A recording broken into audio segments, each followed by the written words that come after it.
ambitious, guys. I was about to have a heart attack. Yeah, yeah.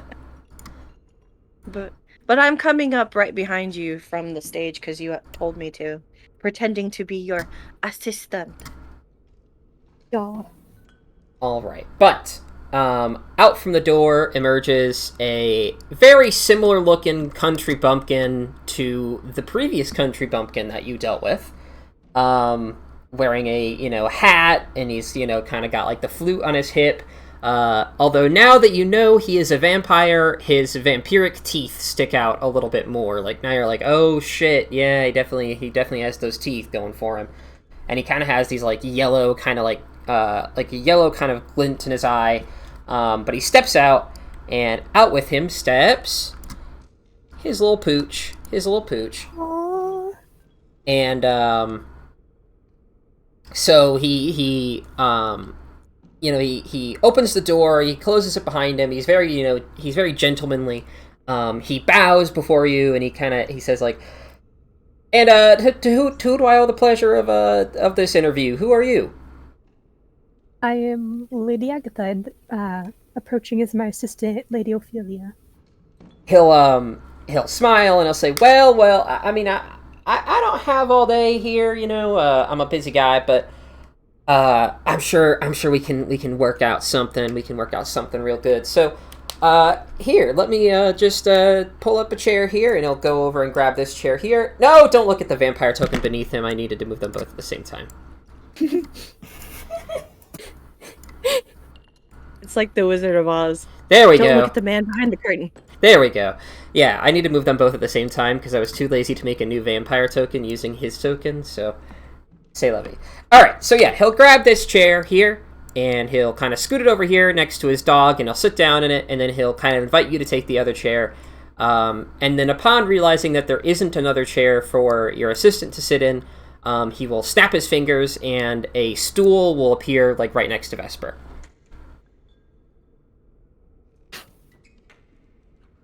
I'll take a seat, just politely. Okay. Can I tell? Just never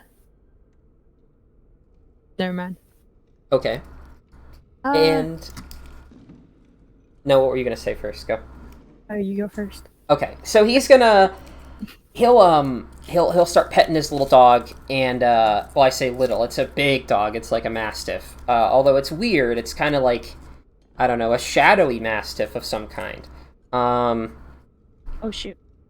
And he'll start start petting it, and he'll look at you, Finch, and he'll say, well, what exactly do you want to know about me? I mean, you say you're going to be writing, stories, poems, songs, music, all that kind of thing. I mean, what on earth could you possibly? I mean, like, I'm just a lowly, vampire. I mean, like, I don't have much going for me.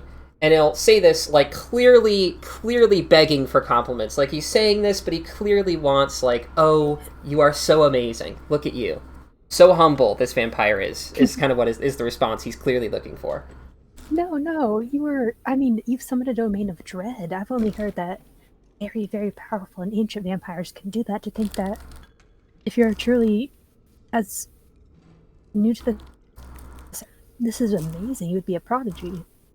He'll look at you, and he'll like look real flattered, and he'll do like the like he'll fan himself a little bit with his hand, and he'll say, well, I'm so thank you. Well, I owe it really to my assistant Azrael. She's the one that's kind of helping me with this whole ordeal. But I mean, to say that I'm on the level of the Vampire King Strahd himself wouldn't be an overstatement. I don't think personally, but. I mean, like, it's, in playing these Zent idiots off of each other, I mean, that's one thing, but, slowly but surely, we're working towards that domain of dread, and then, hopefully one day, not only will I have all this town and, all this, big old castle in the domain of dread, but also the city of Wamford as well, and then I'll have a nice little slice of home, back in my home plane. That's truly an ambitious goal. I mean, I have no doubt you can succeed, but I have to ask, when did this all start? He'll kind of like think for a second, and I'll say, must have started a few years back. I started working for the Zentarum, and well, they're an interesting bunch. And don't get me wrong, I don't hate any of them, but I mean, their goals are so simple-minded.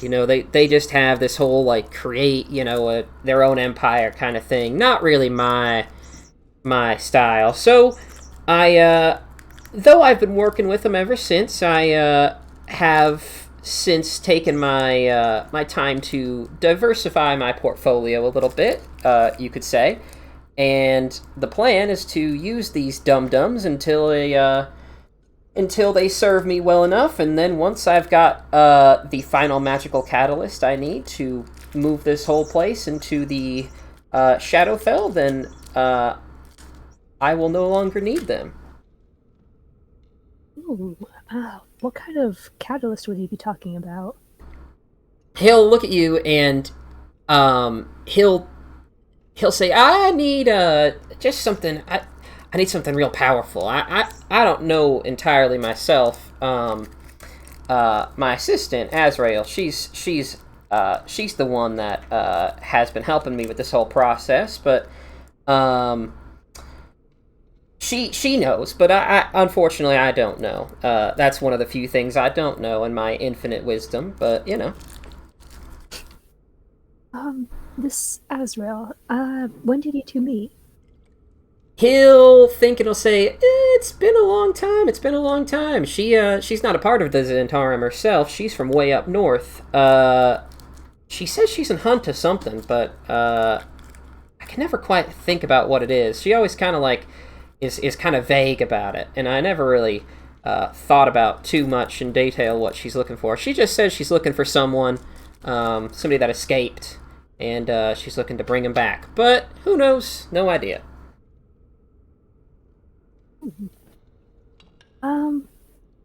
And as your assistant, will she be joining you in the Shadowfell?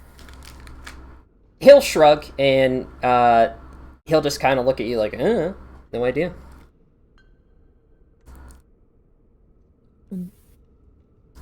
Out of curiosity, what made you decide on this town? He'll kind of gesture around him and say, "Well, look around you. I mean, this place is abandoned. It's falling apart. I mean, creating a realm in the Shadowfell is difficult enough. I mean, having to fight the Lord's Alliance and the armies of the North trying to come and take you down. I mean, that would be difficult. On top of trying to create a whole other demi-plane." So rather than fight over, an actually important town, I figured why not just take something that's already, fairly abandoned, and just use that. That's a brilliant plan. More on this catalyst a little. You said it was something powerful, but you're not quite sure what it is. Is your partner currently looking for it? He'll kind of shrug and he'll say, she says she'll know it when she sees it, but to my knowledge, I have no idea. All I know is that she needs something very powerful, something very, with a lot of magical energy that can be siphoned off and used to create a rift in the weave and all that, nonsense. It's all magical mumbo jumbo. The point to me is that I would like to eventually rip this place out of the Prime and bring it with me to the Shadowfell.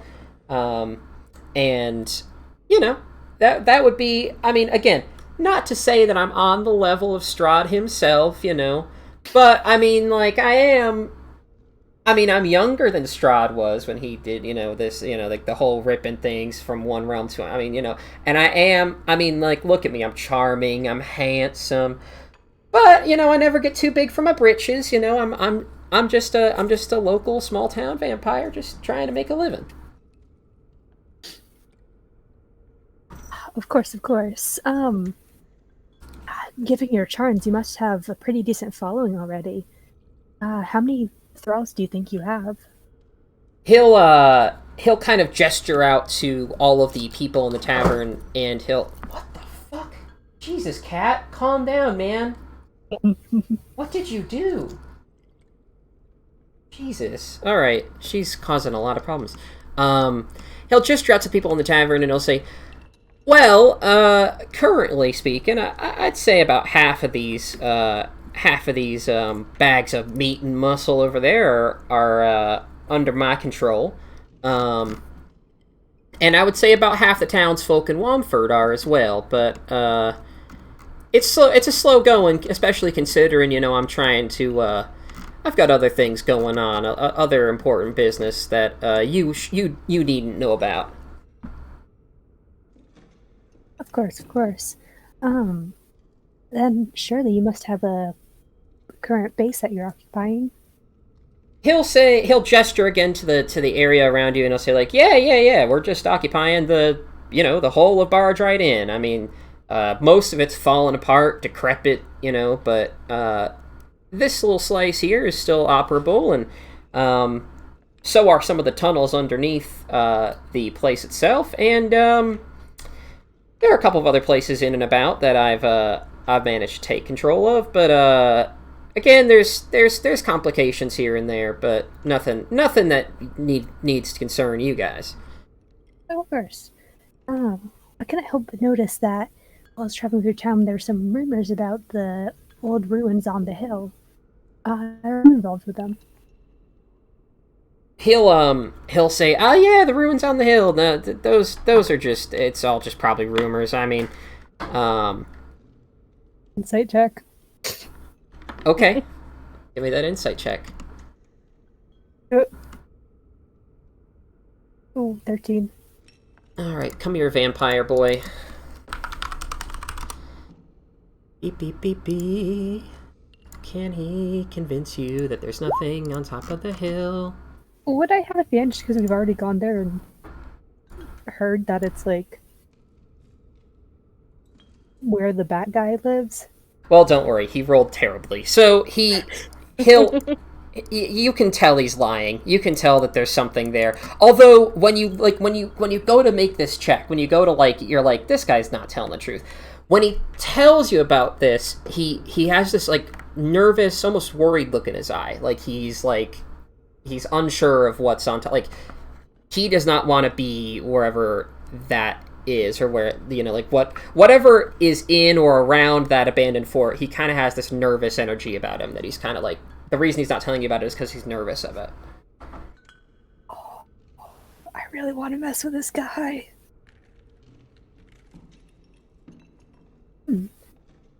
If you'd be willing, I'm merely a humble bard and this is just one of my companions, and we're not that strong, but I'd love to go check out that hill, fully get a grasp of the wonders of this town before I write it all down. Would you be willing to escort us? We could truly use some help, and you are quite powerful, as you said. He'll look at you, and he'll feign a blush, and he'll again fan himself, oh, me, so powerful? No, me, nothing of the sort. But eventually after kind of, doing this little song and dance, he'll pet his little dog and he'll say, well, unfortunately, I'm just too busy. I can't be escorting everybody around town here and there, either and yonder, but I can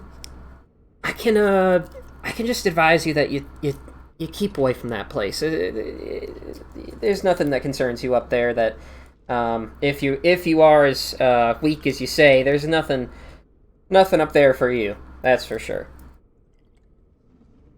I'll take your advice on that one then. I've also heard rumors of a wombat. Is this you or one of your minions? He'll roll his eyes and he'll say, yes, the Wamford bat, and he'll use his the air quotes kind of thing.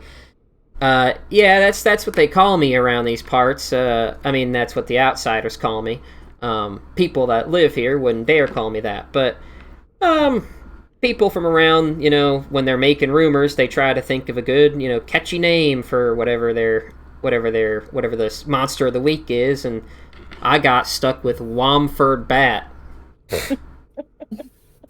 Well, surely we can change that into something much more dashing in the epics. He's like, yeah, I'm thinking like Dark Lord Super Genius, Dark Lord Super Genius of Wamford or something. Wonderful. And he nods, he's like smiling, like, yes, yes, isn't that great? Isn't that great? Or maybe something like Edge King of the Dread World or something. You know, that's I kind of like those. I mean, like, but I mean, you know, you're the bard, so I'll let you decide. I won't deny that I'm taking your words into account. These are some brilliant titles in the making. He'll puff himself up a little bit, like, I knew it. Edgelord of the Edge King of the Dread World. That's it. That was a keeper. He'll kind of like look down at his dog, like, yes, I knew it. I don't want to intrude, but given what I've heard so far, I'd love to tail you around as you go about your just basic duties. Me and my companion are both quick walkers with some capabilities to defend ourselves, though not so great as you. Being able to watch you work would definitely give me a great deal of inspiration. He'll kind of think for a second. He'll say, "Well, I mean, can you fly?" Wait, can I fly? I don't know. Can you? Let me check. While she's checking, can I do a perception check just in this room, just for anything in corners and his dog and just like prying eyes? Also, side note to you, Vesper, do you have this fly spell? Nope. I only have up to level 2, man. Okay, Helio and literally anyone else, do you have the fly spell? Helio usually has levitation, but Helio doesn't need the fly he's spell. far away. I will say I'm not sure why you're asking. I can turn into a giant eagle that might be able to carry 1 or 2 people. Ooh. We have access to, although not my sister, one of our travel companions within our group, they're capable of turning into a giant eagle who could carry us in flight.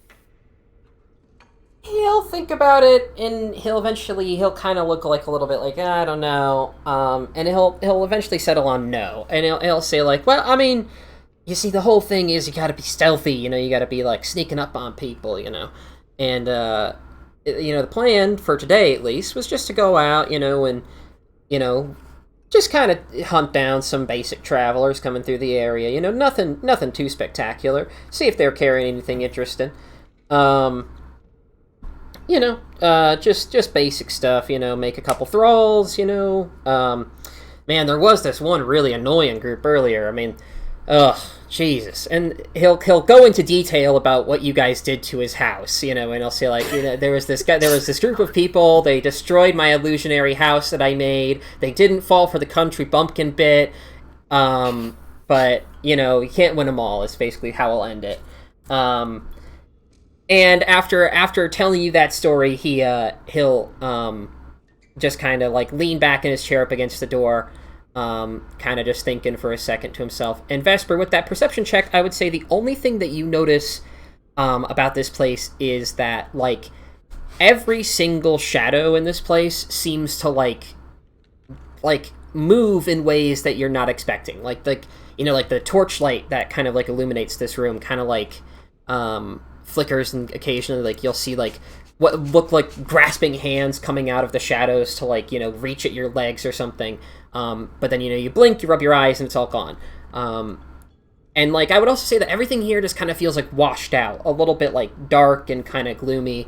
And I would also say that you notice that this mastiff over here, in case it wasn't already abundantly clear, not your normal mastiff, very odd, shadowy, evil looking, with big yellow pointed teeth, still, you know, kind of cute in like a creepy kind of way, but you know, it is what it is.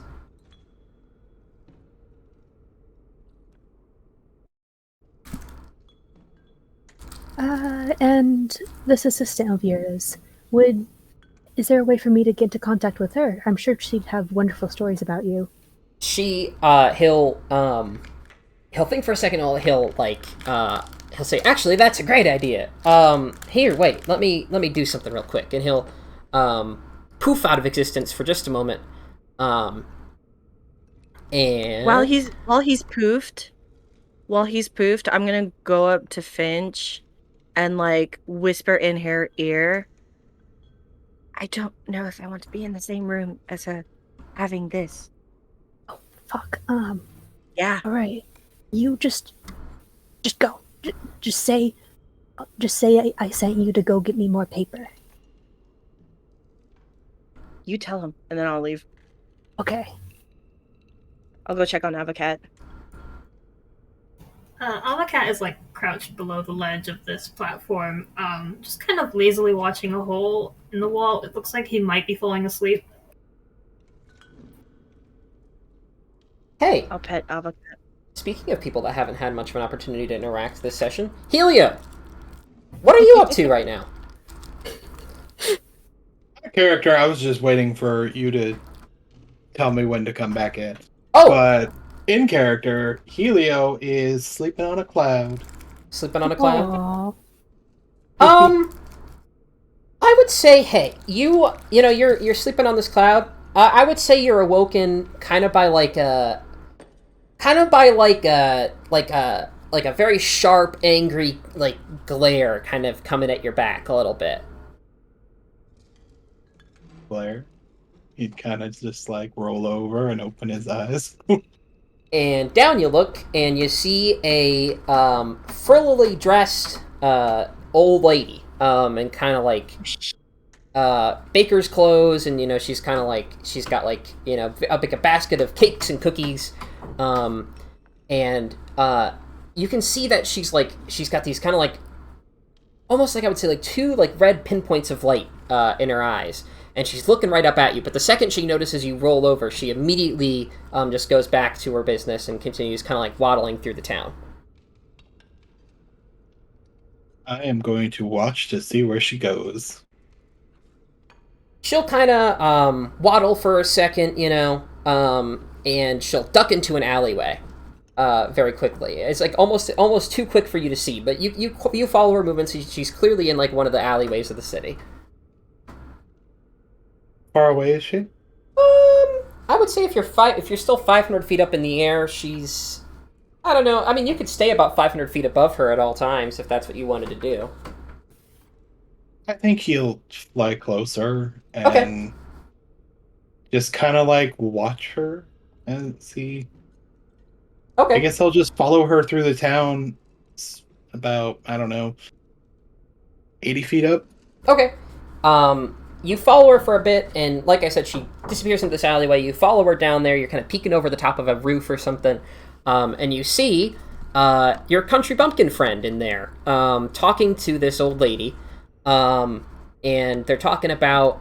You hear there's some interviewers here, and they're here to talk about me, and they're coming to write stories. They're blah blah blah, and he kind of like goes over everything that they've been talking about.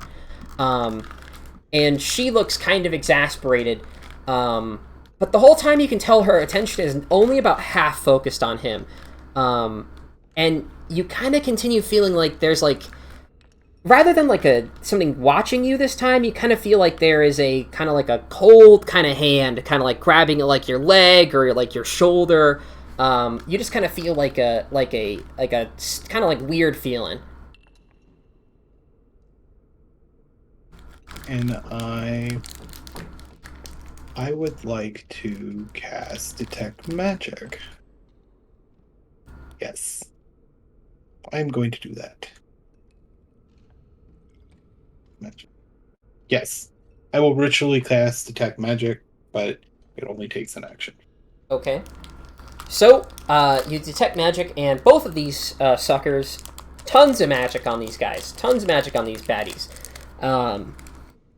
And I would say that, like, you're looking this kind of older lady up and down, and you're looking her up and down, and she's got like lots of magical trinkets on her, like tons of like weird little like everything kind of like in like some of her bags and some of like the baskets she's carrying. Every single one like lights up with like all different kinds of magic, and I would also say that the she has these little. Here, let me bring up a picture of her so you guys can all see what she looks like. Come here, old lady friend. Alt Z? No.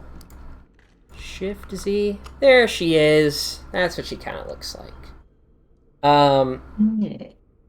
And she's, I would say all the little ornaments, like the candies and like the fruits on top of her pastries all kind of have like a slight magic to them as well. Okay. But after talking with your country bumpkin friend for a moment, she'll the vampire guy will poof out of existence, but she'll kind of linger there for a moment, looking around. Okay. I guess I'll just continue to watch her. Okay. And see where she goes. She will kind of hang around for a moment, and she'll look around and she'll make sure that she thinks she's alone. And she will pull out a what looks to be a sending stone, and she'll whisper something into it, put it away, and will then poof away herself, and will move wherever the vampire guy went, you assume. Oh, goodness. Do I remember where everybody said they were gonna go? Yes, barge right in. The big old castle-looking thing right across the river. Helio would look down at the alley, and then back at the castle, and then just be like, I'm lost, and then just start drifting in a direction. Okay. Probably towards the castle. Okie dokie. Meanwhile, my cat needs to stop.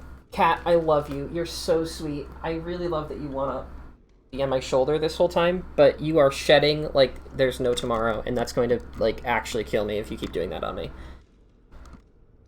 Meanwhile, alright,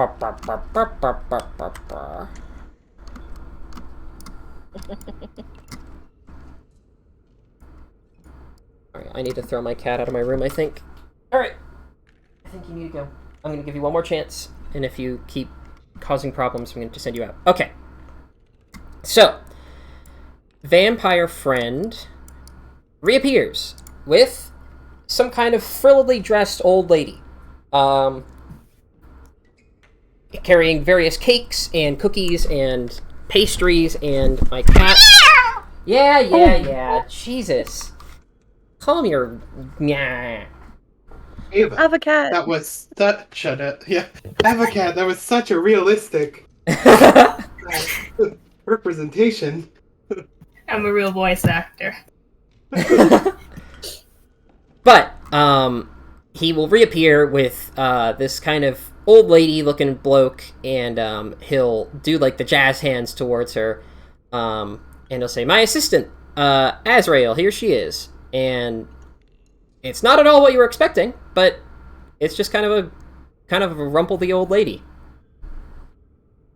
I know I'm not there, but what does her face look like when he calls her an assistant? I would say a little bit like, yeah, assistant.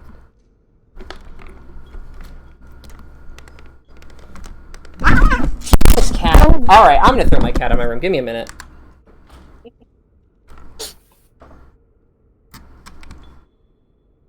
Well, I thought really what questions are I supposed to be asking? I forgot all of them.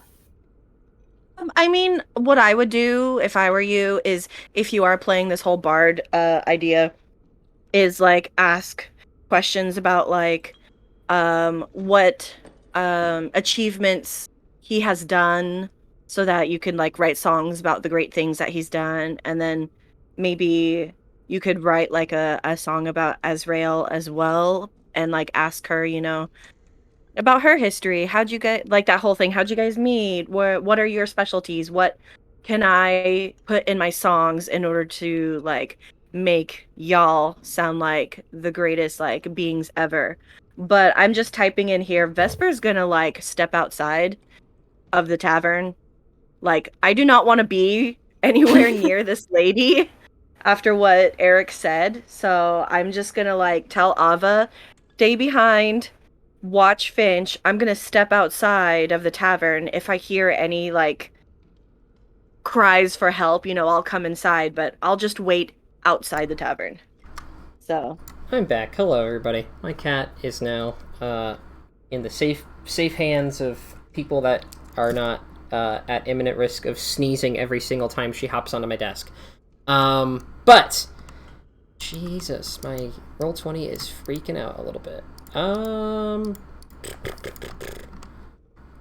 gonna refresh my page. Anyways, she'll appear, and like I said, she'll kind of look a little bit like, assistant, right, yeah. And as she's kind of looking at you, Finch, she'll reach into her basket, pull out this nice-looking, like, cupcake with pink frosting and, like, a kind of, like, bluish, like a blueberry on top. And she'll hand it out to you, and she'll say, like, sweetie, would you like a cake for your travels? Well, first of all, insight check on this lady. fall for it, Gretel. I fucking realized that. Oh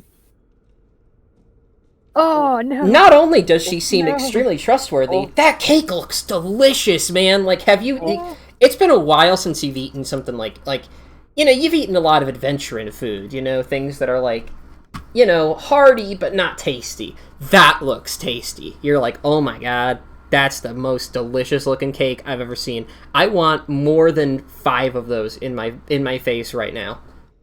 Finch is just gonna think back to that fruit, just look at that cupcake and go, yeah, that's worth it, and take the cupcake and take a bite and just say thank you.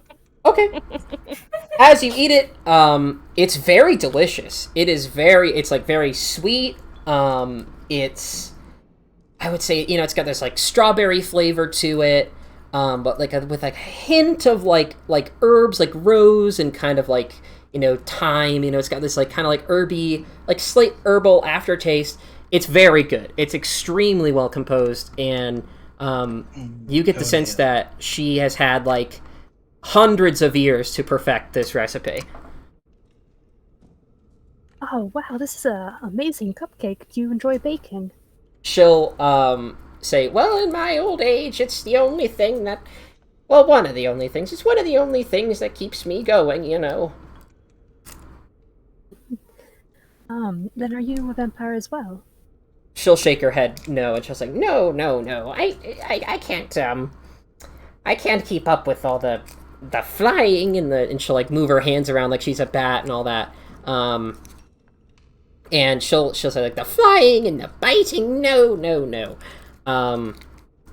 She'll say, I'm simply a humble assistant. I come from up north. I'm just offering my services wherever they can be of use. Don't mind my asking, what do you specialize in? She'll think for a minute and say, magic. I specialize in all kinds of magic. But I would say my specialty is, I would say it's hunting people that I need to find. That's my best specialty. Ooh, yeah, that sounds interesting. Is there anyone special that you've tracked down or are currently tracking down? She'll kind of like she'll put her like one finger to her mouth as though to like shush you a little bit, and she'll kind of like look at you like, and then she'll say, "That's a secret. I can't be telling everyone who I'm looking for currently." That's fair enough. How long have you been working with our esteemed friend here? She'll think and she'll say, it's been a while, but working with is a strong word. I spend lots of time away from this lovely place. I go all over, the coast looking for things. Like just recently, I was in Waterdeep, and I was hanging out there, and I was buying fruits and vegetables for my various cakes and things, and I also Went to Nightstone, poor place, but I missed what I was looking for. Oh no. Wait, say that last part again? I know I'm not there, but I just missed it. Oh no. She went to Nightstone, but she missed what she was looking for. Okay. And then she'll detail all the places that she's been recently. She's been... Let's run down the list of where she's been recently. Esper, run! Yeah, I'm like tootling down the street, heading back towards Womford slowly. She'll think and she'll say, well, I've been, Oh, I have an idea.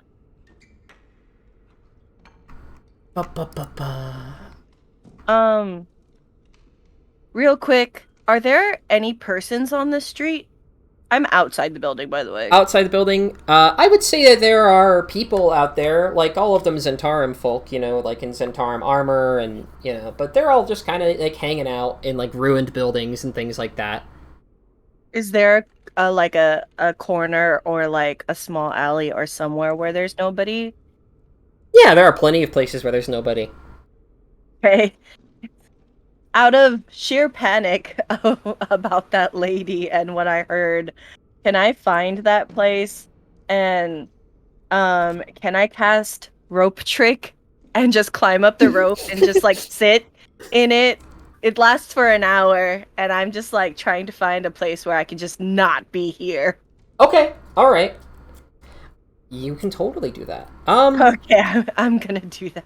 In terms of places that you can be that are not there, I would say there's a lot of places that are not there currently. I would say you can also see Helios slowly drifting in your direction towards the tavern. You see like what like the characteristic blue glow of Helio slowly drifting across the river towards your location. Shoot. How do I attract his attention without getting too much attention? What cantrips do I have? Oh, Mage Hand's only 30 feet. Shoot him out of the sky. What? You know, I want to do like a couple Eldritch Blasts to get your attention, but I feel like the light from it might just like... Oh, hey, I forgot to mention one thing. That old lady, when she's talking about places she's been, she'll mention Rosalantar, and she'll also mention that she has a friend there. But anyways, keep going.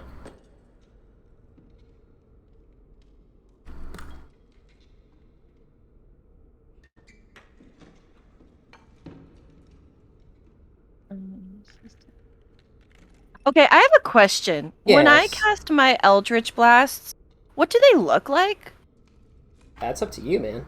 Okay, if it's up to me, then I I would say, generally speaking, Eldritch Blasts, like when cast by most people, are kind of like bolt, kind of like a you know, a bolt shaped, maybe guess like an arrow shaped, mass of like shadowy energy with kind of like blue, like kind of like bolts of like light kind of sticking out of it occasionally, kind of like a black cloud that's kind of like an arrow shape with like eerie blue lights occasionally like flickering from it.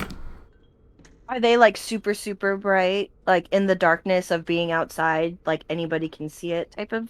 I mean, they travel shine? they travel pretty quick. I mean, you'd have to be like looking for it. You know, you'd have to be like actively looking out in the sky to see one. You know, like if you were just kind of like standing there, you might see like a little bit of like a black splotch out of the corner of your eye. You might look, but there's nothing there. Like, you know, after it's Glittery pink lasers it is. gone. Well, if I know that it's conspicuous enough and doesn't like attract too much attention in terms of like people seeing it and or hearing it, could I like shoot a few in Helios' direction to try to get his attention? Yeah. And then wave him down and see if I can get him to follow me into my rope trick dimension, You totally can. but only if he like sees Helio. it and is like, You're being shot. Battle stations. Battle stations. Helio does the whole ready to attack pose in the air and just looks around at where they're coming from.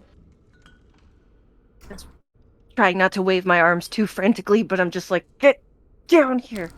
Can I insight this to see if he realizes? Yeah, go for it. Let's see. Leo. Please don't fuck this up. Can I do anything to help get him down here? Ooh. Well, that doesn't help me. I would say after a minute, the shooting stops, and you feel like there's gonna be more. You know, you feel like but I don't know. You're only doing a quick scan of the area below you. You know, not thorough, and so you just kind of, I would say, continue drifting towards the tavern. And Helio just like death drop, and moments before hitting the ground, just like stop. Yeah, works for me. Okay, and then he's just gonna be like really low to the ground now. Okay. Vesper, your friend, despite being shot at multiple times, did not seem to notice where you were.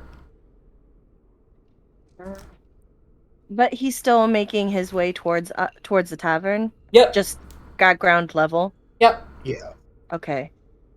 When he gets close enough, can I like just mage hand him, like from the shadows, and like pull him in towards my face, and just be like pointing to the rope hanging in the air? Yeah, totally. I just picture something grabbing his leg and pulling him, and he's just clawing in the dirt, being pulled. Helio, you find Vesper with a length of rope, 60 feet long. On one end, the rope rises into the air, blah, blah, blah, blah, blah, blah. You find Vesper with a rope trick. Okay. And we're like, oh, it's you, Vesper. Oh, okay. Hi. You would not believe the night I have had. Oh, I can imagine. But I need you in my pocket, and we need to go up this rope right now. Pocket. Do I have to go in the pocket? No, you don't have to go in the pocket. You can sit on my shoulder, but we need to go up there, and I need to tell you what I just heard. Okay. And he'd hop on the shoulder and go. Okay. And I'll climb up the rope and pull it in so that nobody can see it. All right. So are you going into the rope trick dimensional thing? Yay. Hey, Vesper. Not Vesper. Finch and Avacat. Hey.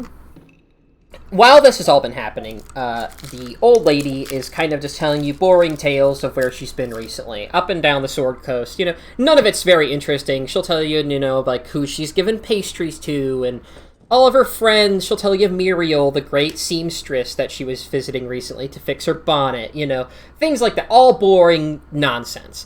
But the second you can notice, there's like a moment where she her eyes widen, and she starts frantically searching herself for something.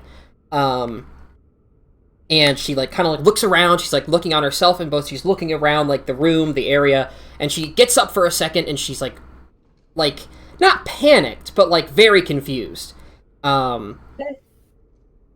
Is everything alright? She'll look at you, and she'll still look a little bit off, but she'll sit back down and she's like, yes, everything's fine, and then she'll just go back to telling you nonsense, complete nonsense. Anyways, Helio and Vesper, go back to you. Okay. Okay. So Finch and Jack and Ava are still in the tavern, talking to Eric. Yes, he's vampire. And Eric's so-called assistant. What? He's a vampire? When did this happen? He was such a nice guy. You know? Anyway, what I heard, the most important parts are his so-called quote-unquote assistant is some old lady from up north who's looking for someone that escaped, and in helping him trying to put this place into the Shadowfell needs a very strong magical catalyst, aka my wand. And we need to not be here and be near her and go away. Finch is still talking to them, but we need to go. Hey, Or but at least- like him being a vampire kind of makes sense now because like I thought I saw him talking to this old lady, but then they like both poofed and I wasn't sure what was going on because I mean like I can poof too, but like I know some vampires can poof, but I like not all of them. So the fact that he's a vampire kind of makes sense now. Yeah, but you know, that's not the important part of all of this.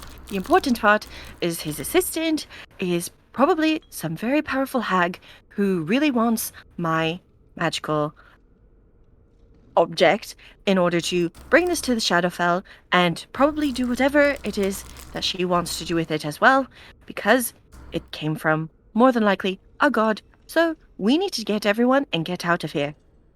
And just forget about all of this. Hey, but like, wasn't it you who said we had to investigate stuff and like? It was okay. One thing, it wasn't me, it was Jack. And then his mind changed again, and I still wanted to go up north because I didn't want to waste time because there are more important things to do. So, you know, I felt like I got voted out by everybody else who wanted to come here and be heroes. So I blame Jack. Okay, I blame Jack for a lot of things too, but I guess he can take the fall for this one too. And he's just gonna be Hey, like, "So Vesper. what's the plan?" Vesper, really Yeah. quick, I need to know, do you mention the name of this lady at all, the assistant at all? Do you ever mention her name in this conversation? Did I say it already? No, Did you I didn't say say it already. No, I didn't. No. Oh, Think do we know her name? yeah. Oh, I don't think Helio knows her name. Helio doesn't. I forgot the name as well. Oh, it's Azrael. Hey, Helio, make me a I history wrote it check. down. Oh, by the way, her name's Azrael. I don't know if that's important.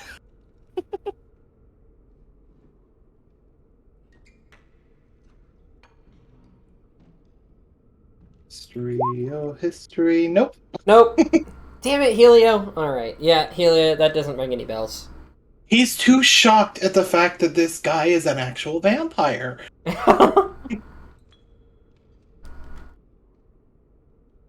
Continue. So, when they're done in there, we need to collect everyone and we need to go. We need to forget all about helping the city and just letting it fend for itself.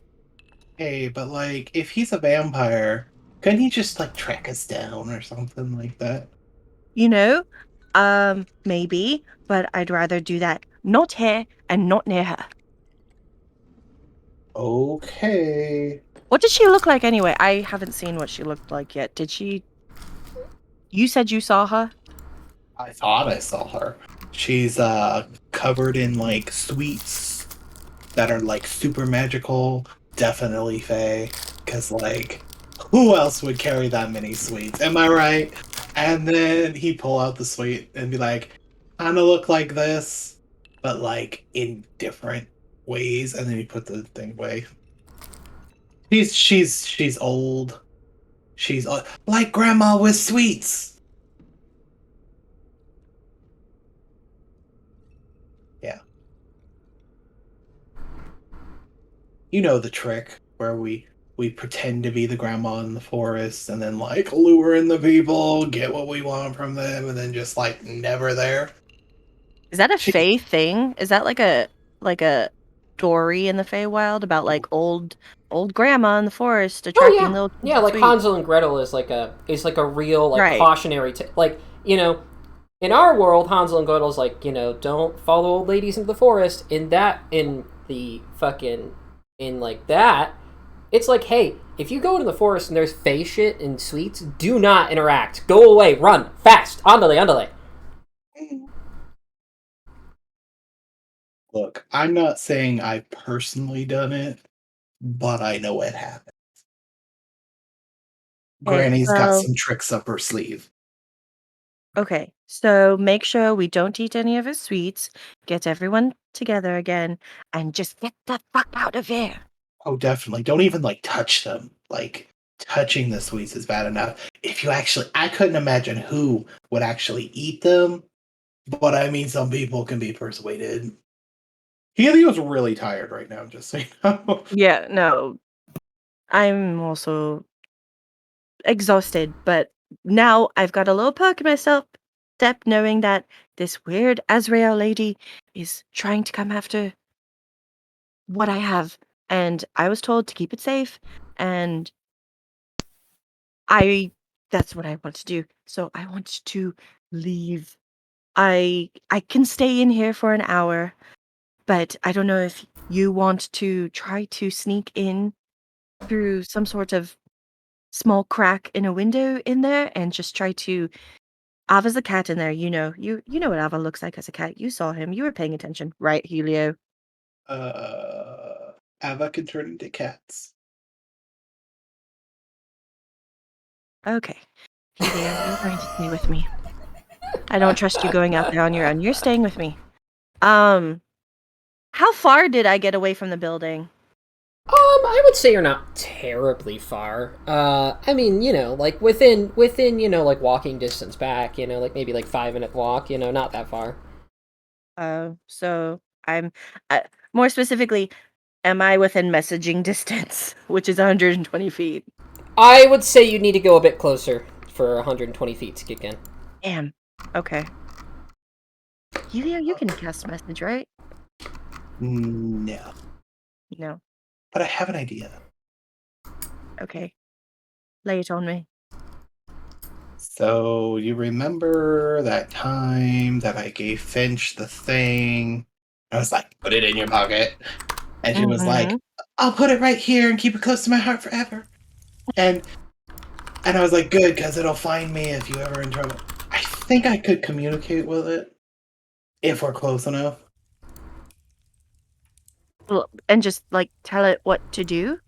Oh yeah, I'd just be like, come this way and make sure that they know and pull on them and make sure they come, and then it'd be like, they'll just like lead them to us.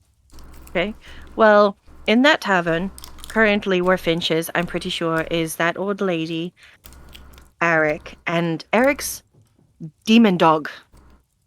Did I not mention he had a demon dog? You did. You said nothing about a demon dog. Well, there is a really big dog with him, and it looks very demonic and has large teeth and is just...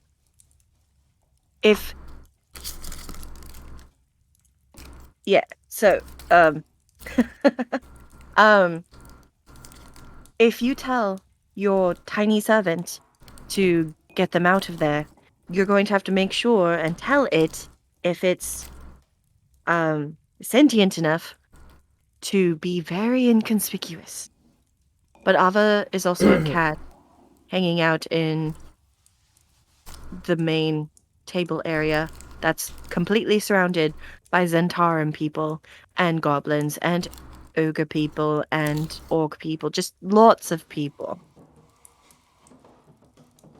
Are we within 120 feet of them? No, we have to get closer. So we have to get out of our rope trick thing. Okay, how about you From within the rope trick, you couldn't do it at all. There's no way, even if you were within 120 feet of them on the prime, within the rope trick, there's no way you could communicate. Oh, that's right. You can't get in out. Well, I'm only doing mental commands. It wouldn't be like a spell or anything, but I'm fine either way. Helio will tell Vesper, you stay here, and then I'll go out. And then I'll get closer and try and get them to come this way. Okay? Promise you won't get distracted? I promise I will only maybe get distracted. Helio? Okay, I won't get distracted. Promise? Promise. Go get them. Okay, and he's gonna fly out and get as close to the building as he can. Okay. Yeah. Alright, so as you approach the building, hey, let's go back to Finch. We're hopping back and forth a lot this session. Finch, as you're being berated with tales of and then I was sewing this hat for my old nephew Timmy, you know, and like it goes on and on. It's just like, and at this point, Eric is sound asleep. You know, he's kind of like drooling a little bit. You know, the dog is asleep too, and she's just still talking away, blabbering about nonsense. And at this point, even you're like, Jesus Christ! I mean, like this is getting a little bit insane. But this whole time, she's had this kind of like weird look on her face. I would say now, as Helio leaves this rope dimension, she kind of like the weird look goes away, and she gets this like sinister smile, and she says, "Anyways," and she'll kind of like snap like a couple times, like, you know, like, and then your vampire friend over here, Eric, will wake up and be like, "Oh." And then she'll say like, "Don't you have somewhere to be? Don't you have somewhere to be?" And he'll be like, "Oh, right. Well, you hang out with Azrael and see if anything fun happens while you guys are there. And if you need any questions for me, just let her know, and I'll be here in a jiffy." And he and his dog friend will poof away into the night. And she will look very, very, very, like, she'll have this like very sinister smile on her face. And she'll say, "Well, you can come with me as something interesting is coming. Something interesting is coming. Perhaps you could help me with it." Oh, I'd be glad to. Right, so let's just wait here for a moment. In the meantime, I can tell you about this winter scarf I knitted once, and then she'll go off on her tangent. No, you're skilled in magic, right? Too late. She's already telling you about the magic scarf. Anywho, Helio, you're getting closer and closer, aren't you? You're getting wicked close. I will get as close as 120 feet. Okay, alright. And are you sending a message to your friends? I am not sending a message. I am sending a mental command to the creature if it is within 120 feet of you. Can you link me This Tiny Servant? Yes, please. Yes. Let me send it to you.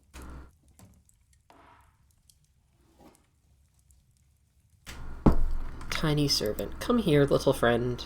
Copy link address. I like this website. I don't know why. Let's see. It's yet to steer me wrong.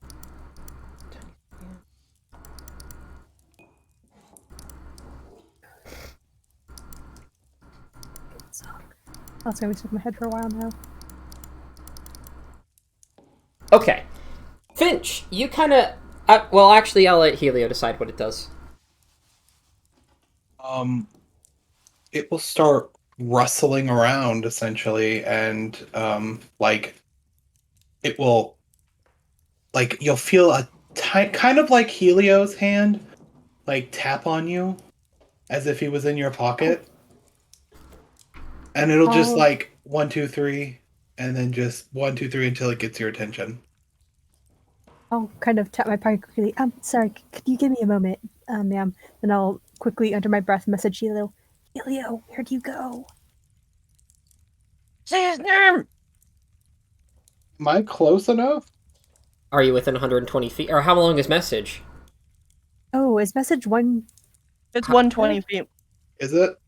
Mm-hmm. Okay. Be like, Wait, shit. What was the codename we gave Helio? We didn't.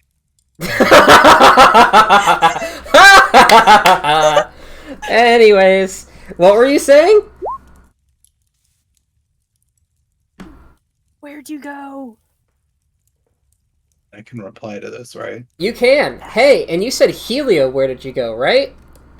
To be fair, message specifies that only the target hears the message. I don't know if that means that it's like silent when you cast it. It's silent when you cast it, but don't worry. Oh, okay, yeah, that's fun. Don't worry. Hey, so you sped specifically Helio, comma, where are you at, correct? Just so I have it down. This was for the record. Okay, awesome. Continue. Way to go, Finch. You never gave her a codename. You never specified that. You made the same mistake with Vesper last time. I am bad with words. For a bard. Out of character, Kirsten is bad with words. I've already forgotten the lady's name. That's okay. It'll make the story more interesting. Oh, the reason why is because Helio he didn't really want a code name because the name Helio Plumby isn't his name. It's his name that he's decided to go by, but his actual name is what is it? No, it starts You're with gonna tell an M, us? I think. You're gonna tell us? No. You're not gonna keep it secret? I'm gonna keep it secret. Ah. Anyway, what's your response?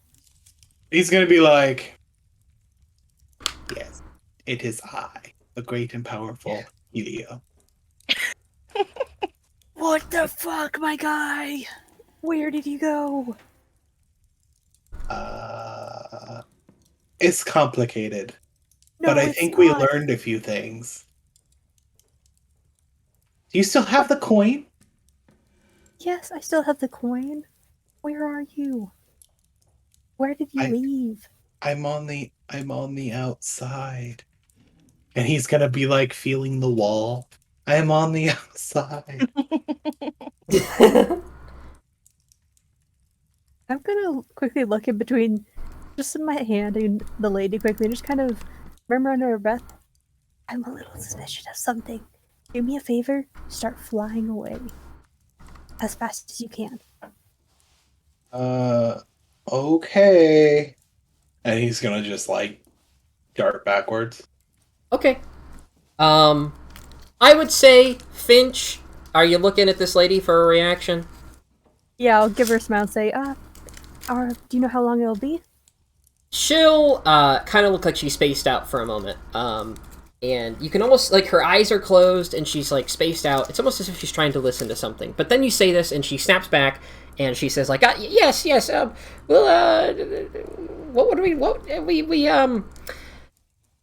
just going to wait here a little while longer. Just a little while longer. Yes. Alright, and I'll wait a little while longer, just to see if she's reacting to him coming closer and farther away. Okay. She doesn't seem to react, at least as far as you could tell, to Helio moving back and forth. I'll just let some time pass by, just make idle chatter with her, see what happens. Okay, she will happily bore you with tales of cookies and her favorite, walking trails and, all nonsense. Again, none of it even vaguely relevant, all of it is boring, she'll tell you about, like, the kindest bandits that live in this town. She'll tell you of old Thrugmere, the bandit, who's so sweet, such a gentleman. How he got caught up in this banditry business is not her, she doesn't understand it, but she'll go on and on. Again. But, Helio, you're still outside flying back and forth. Yes. Do you have a Just plan? like away from the wall and then to the wall and then away from the wall and to the wall.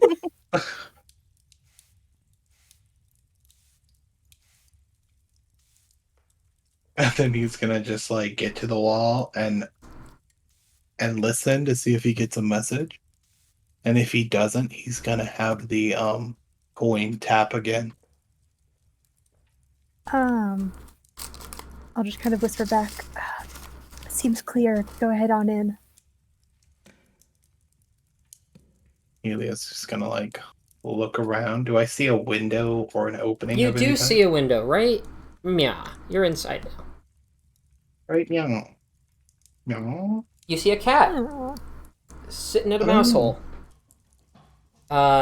You see I think Jack is with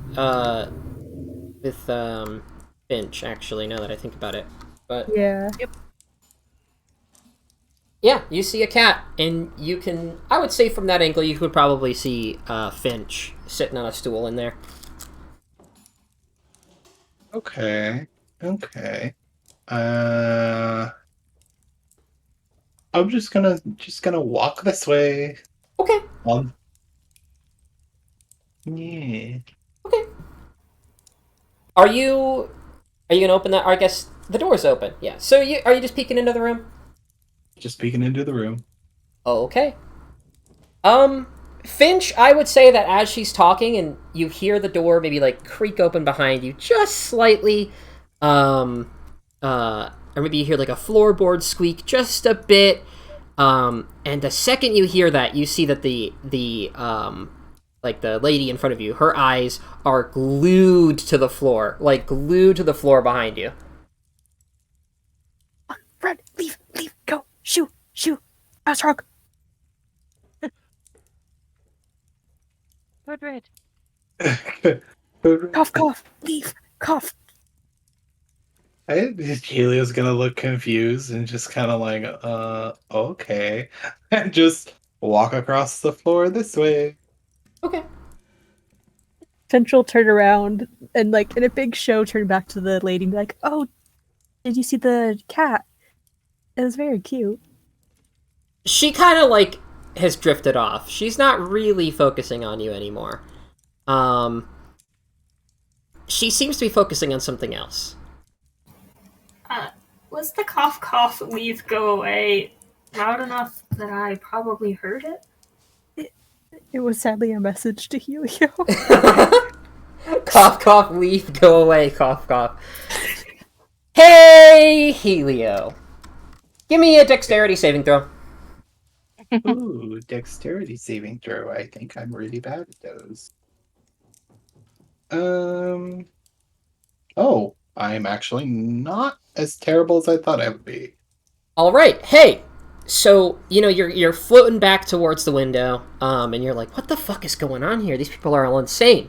Then all of a sudden, a swarm of bats smashes through the front door and comes over to your location, and you see a pair of hands, like shadowy hands, materialize out of the bats and try to snap you out of the air. Only barely missing you.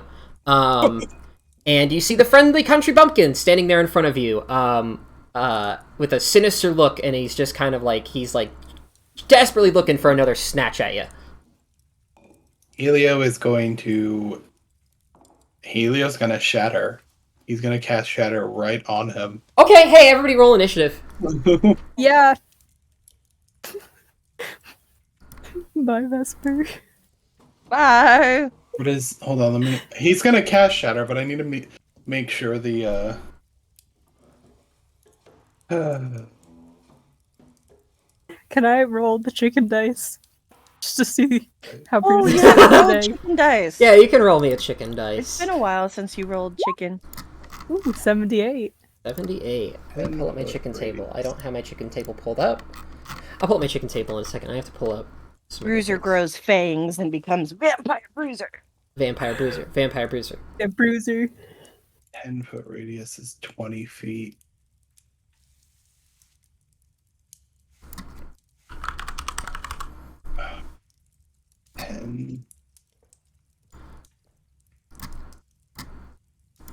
Yeah, Helio will just get himself then.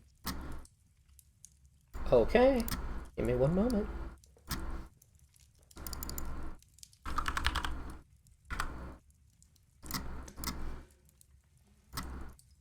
I would like to point out that this is a half-tire death glare, as he just casts shatter on himself. Staring this guy dead in the eyes.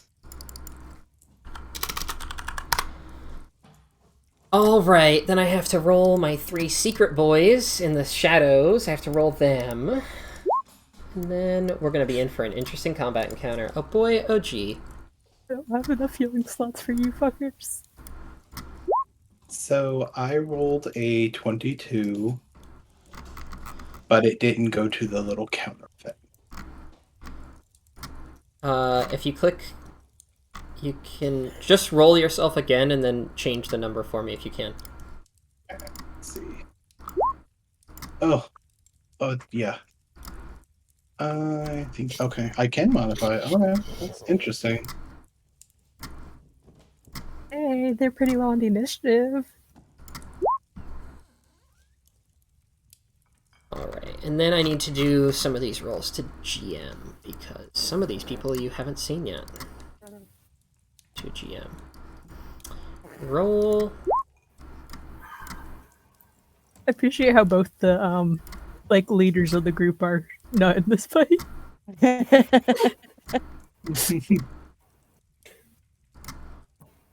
Jack just like fell asleep in a comforting pocket, surrounded by a beautiful waft of perfume of Finch. Seconds later, Finch is dead. No, I must avenge my one true love. I don't like how high my initiative is because I really need to know the tone of this fight before I decide whether or not I'm doing this. Should we pretend? Oh no, Liddy's with me. Oh, I forgot Liddy was with me.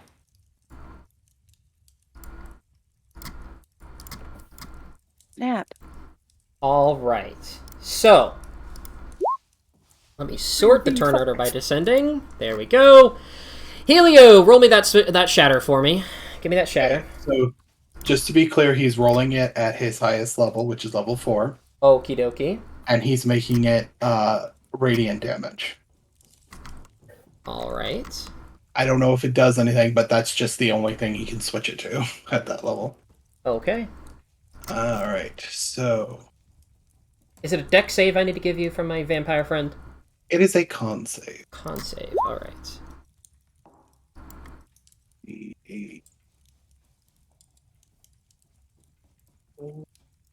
It's a D8. Let's turn on some combat music while we... 27. Where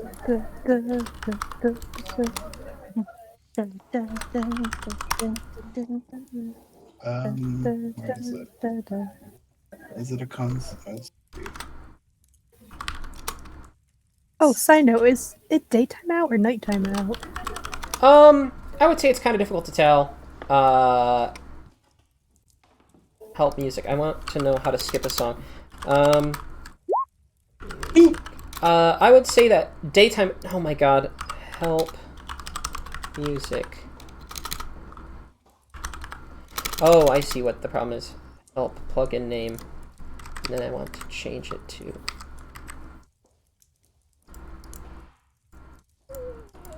Please, please. I am going to scream. I'm going to throw Discord off a cliff. I'm going to throw Discord off a cliff. I'm going to do it. I'm going to do it. All right, fine. You know what? Stupid music thing. Okay. Join. Okay. Now, Music Boy, play some combat music for me. Combat music. Music Boy. We'll play our standard, the good old-fashioned. There we go. All right. What a better way to start the session, combat, than with Dung Defender. All right. Hey, so.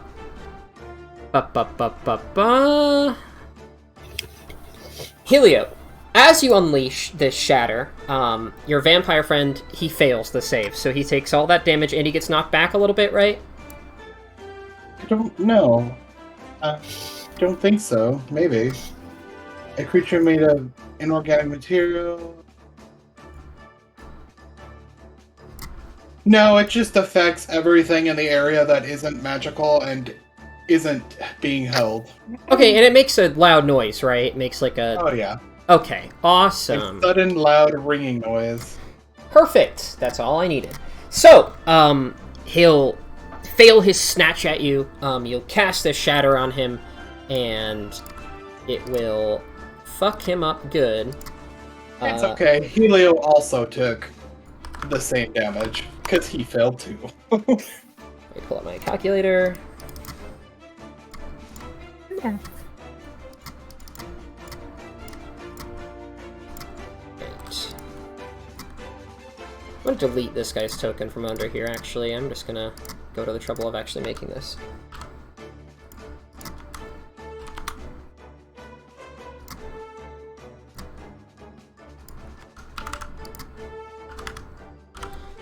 There we go. Alright.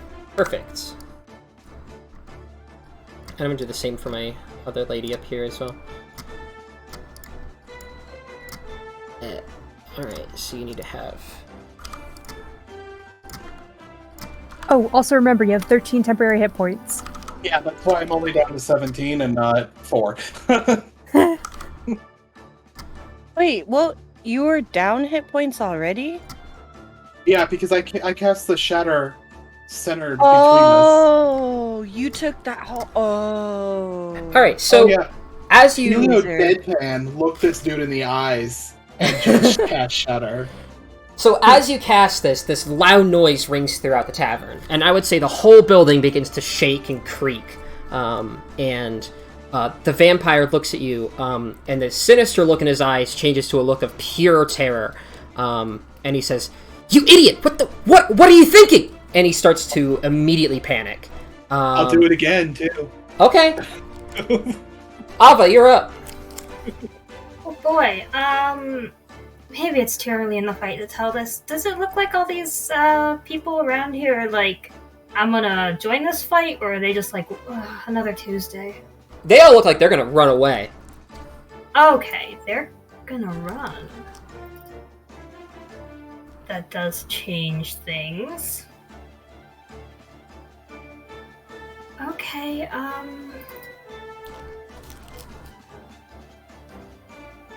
Alright, Ava's going to turn back into a human. And...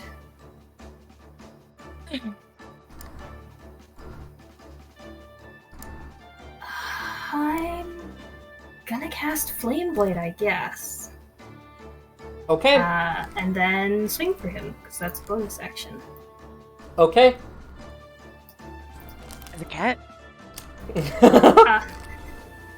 No, I turned back into a human. Oh, I didn't hear that part. I would love the idea of a cat walking up with a sword, like, on guard, man. Cat flaming sword in its mouth. That'd be awesome. Mamo of, that show, what's it called? Oh, was the turn order? Did it? Oh, okay, yeah. I was just scrolled down all the way. Never mind, ignore me.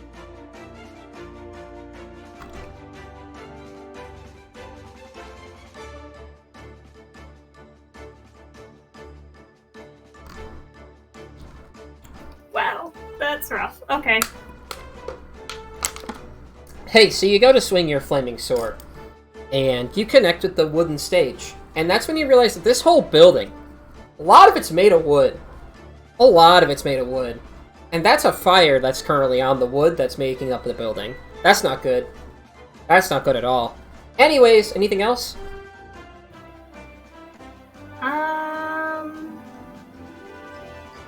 Nope. I think that's all my actions. Okay. Helia's gonna lean over, look at the flame in the ground, look at Ava, and just smile. Finch, you're up! I'm up. I'm gonna turn to the lady. Stay here. There's a problem. I'm gonna run over here. I'm gonna regret this, but is this a window? That is a window. I'm gonna yell at Helio and Ava. You should probably duck. And I'm gonna go ahead and cast Gust of Wind straight at this guy's face Okay. and aim directly towards the window. Okay. What does he have to give me? Oh yeah, is he still a form of bats, or did he turn human? He's human now. He's fully human. He will succeed on the good strength idea. save. I'm gonna cutting words that. Okay. That's a minus d6 to whatever he rolled. Alright. Give me that d6 then. Ooh. Plays real well. He will still succeed. Why must you be like this? And I'm gonna give. Oh, that was him. Gonna just look at him like, why are you attacking my assistant? And. But. No, that's a spell. That's my turn. Okay. Alright, all of my Zentarum friends are going to start leaving. Not a single one wants to be here for what's about to happen. Every single one is going to start filtering out of the building. Vesper, I don't know if you're outside of your rope dimension, but you will see a mass exodus of people from this tavern. You will see A lot of people very quickly leaving this building.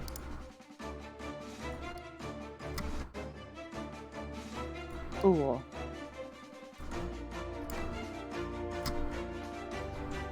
All these people can make it to the exit. These people, how far are they from the exit? They can't make it. Alright.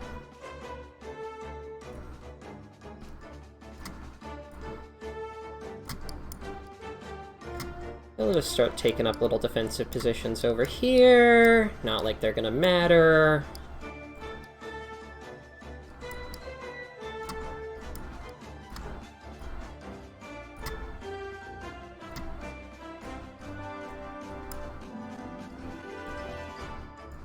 Alright. Shadow Mastiff! In through the doors comes the faithful companion of our vampire friend, and he is going to start hoofing it. Hoofing it, with his movement speed of 40 feet. He's going to probably dash to get to you guys. Yes, he is. He's going to dash and get all the way over to here. Vesper, you're up. Oh my gosh. Hedgehog Liddy's in my pocket. So I don't know if it's possible to throw her in the mix. I think we'll refrain from that right now. We'll refrain from that Okay. right now. If things get desperate, then you can send Liddy out as though she is a Pokemon, and then we'll go from there. But Okay. for now, we'll refrain.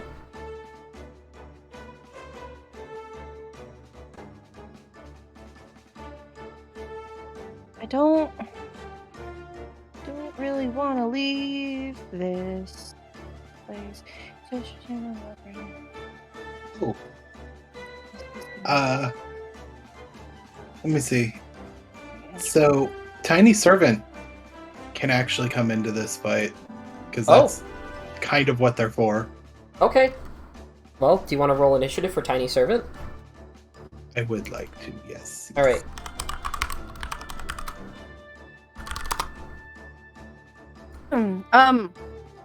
Can I? Okay. I am going to drop out of my rope trick. Okay. And when I drop out, I'm going to I'll cast Disguise Self on myself. Okay. And I will disguise myself as Alara. Okay. And I'm gonna head towards the building. All right. So I'll take all my movement to head towards the building, which is only 30 feet since I cast a spell. Okay. I'll say you will be there probably next turn. This one I'll give you access to the map. Helio, I'm just making a small makeshift token for your small friend. Give me 1 second. Alrighty.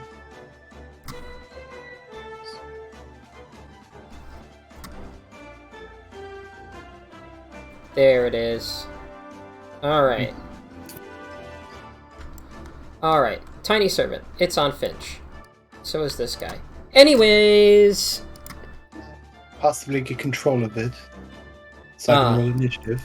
Yes, give me 1 moment. Let me see. Thank you Controlled very by Helio. Save. You should have control of it now. Nope. What?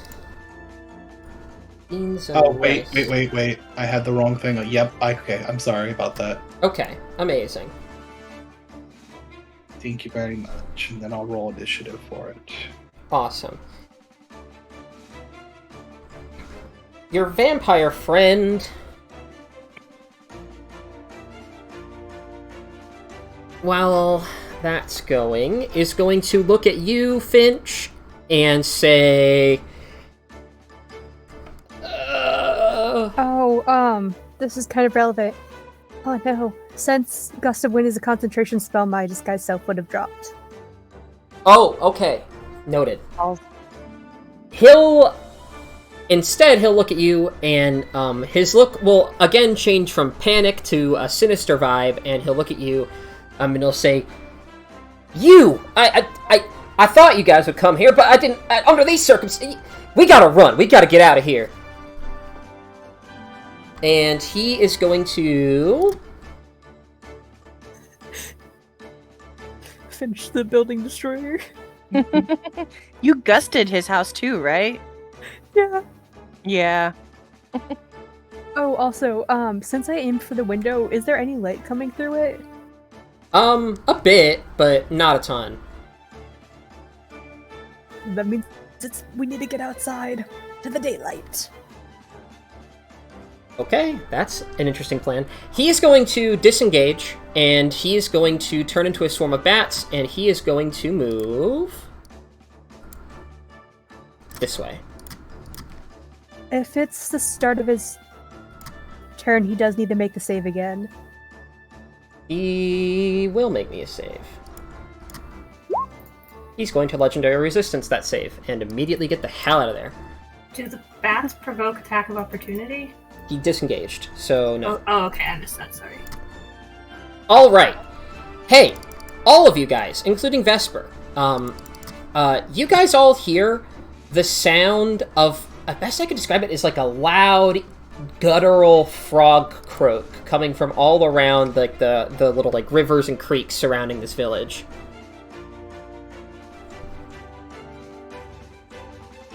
The frog humith finally coming into play. I know, I was thinking the exact same thing. I'm like, did they release the frog humith?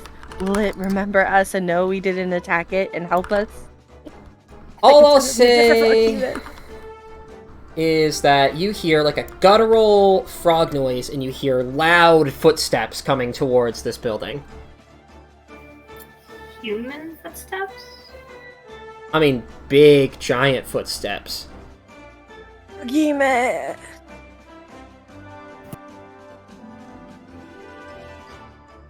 Anywho, let's see, who else is coming up on my turn order?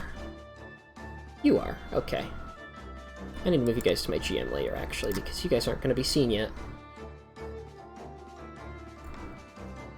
All of you guys are going on my GM layer. Go, my friends. Go, my pretties. To my GM layer. Alright. Finch, make me a perception check. Ooh. And Helio. And Ava. And if Jack were here, Jack would also make me one. Ooh. I think I see what I've ever seen.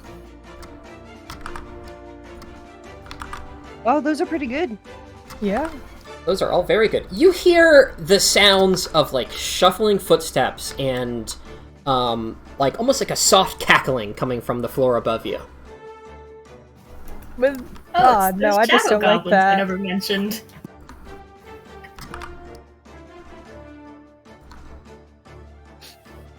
Yep, you guys just hear some kind of shadowy, shady footsteps, coming from the floor above you.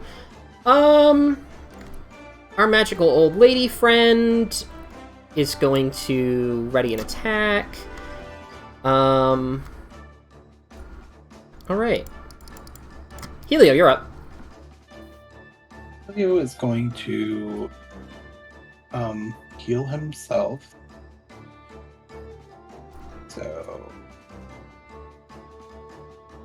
cure wounds at 3rd level.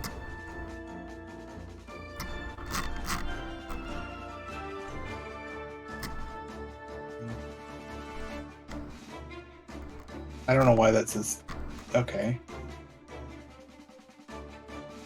So is that 17? What is that? Yeah, because it's the 10 plus the 7. The 10 is because you casted it at a higher level. Okay. So it's 17. Right? Oh, there's all the people. Yeah. Alrighty. Thank you. I'm just moving them around for a moment. There we go. Alright. I get Helio back to Mac. Oh, Jesus. Don't worry, none of them are going to attack you. I'm just showing you what you're walking into. Dang. Alright.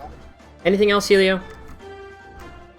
He will bring out his familiar if you'll give him the opportunity, but if not, that's fine. Helping out what? His familiar. He'll Oh yeah, you bring can do it that. into existence. Okay. Ava, you're up. Sorry, I didn't catch when. Did Finch or was it Kirsten who was saying we need to get into the sunlight? Was that in character or not? I mean, we did beforehand do a bunch of research on vampires. We would know that they're weak to sunlight, right? They are weak to So I know, sunlight. so I know we all have the stakes, or We all have Yeah. stakes. We all have holy water. Everyone Yeah. has one of each. so it would have been Finch saying get into sunlight. All right, and this window is open, yes? I would say slightly ajar, yes. Okay, yeah, I guess he's just gonna, cause vampire ran, so he's not gonna stick around inside if there's no need to, and I'm gonna move up to the window and try and just jump out of it. Okay, hey, so you jump out the window and you overlook the pleasant kind of scenery outside of the, this tavern. It's nice. It's pretty out. But then you start noticing that some of the hills are kind of moving. And you notice that they're all kind of starting to move. And they all start making loud noises. There's tons of giant frog people barreling towards this direction. Okay. Then what I'm going to do is lose concentration on my flame blade and summon a wall of fire between us and the frog people. Okay.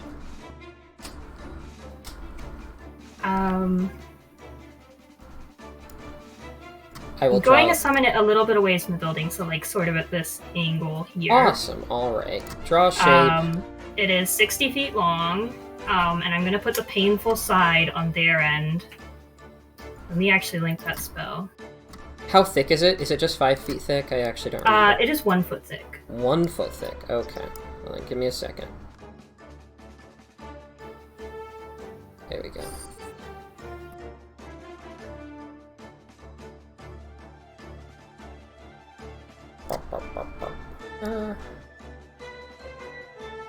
Good enough. That's close as it's gonna get.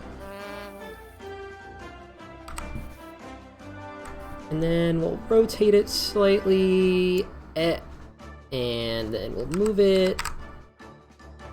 Move it. Oh, roll 20. Everything you do is a disaster.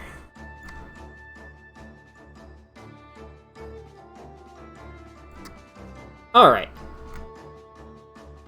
Does that look good? I cannot see it. What? Oh, it's on my GM layer, that's why. Layer, token layer. There we go.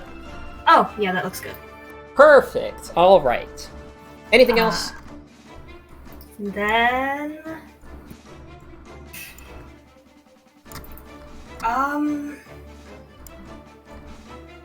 I'll bonus action healing word Helio.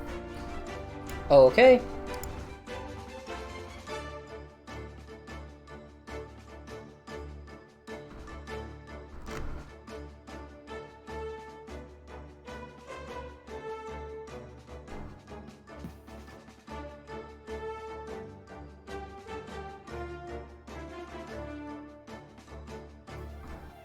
And then that's it. Alright.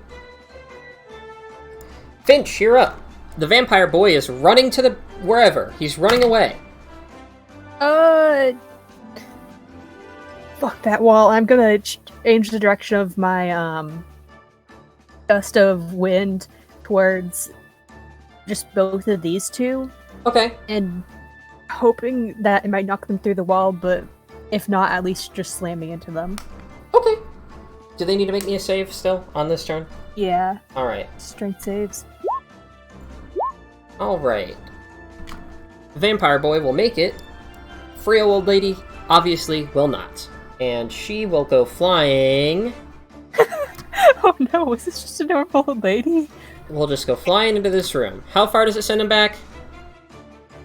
60 feet. Oh, Jesus. Alright, well, she's gonna be knocked dead into this room, very far away. Yeah. Anything else? I'm just gonna back up. Just keeping it focused on him so he can't get closer to us. Okay. 10, 15, 20, 25, 30. How's it looking, Liddy? Ava. There are frogs out here. You would have heard that there are very large frog noises coming from outside. Do I know what these things are just by looking at them? You can make me a history check to determine if you know what they are. Hey, I love those. Oh boy, you do know what these are. These are Banderhobs. They are giant, kind of dumb Shadowfell creatures that inhabit kind of Shadowfell swamps and rivers and that kind of thing. They're generally held under the auspices of something much greater, like something that's like generally they don't like they have free will, but they generally act on somebody else's behalf. And seeing as though the vampire ran away, probably not his behalf. Oh, the dog's still there.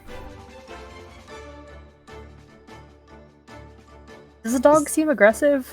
Is this the dog? That is the dog. The dog, it's kind of just looking to follow its master. Okay.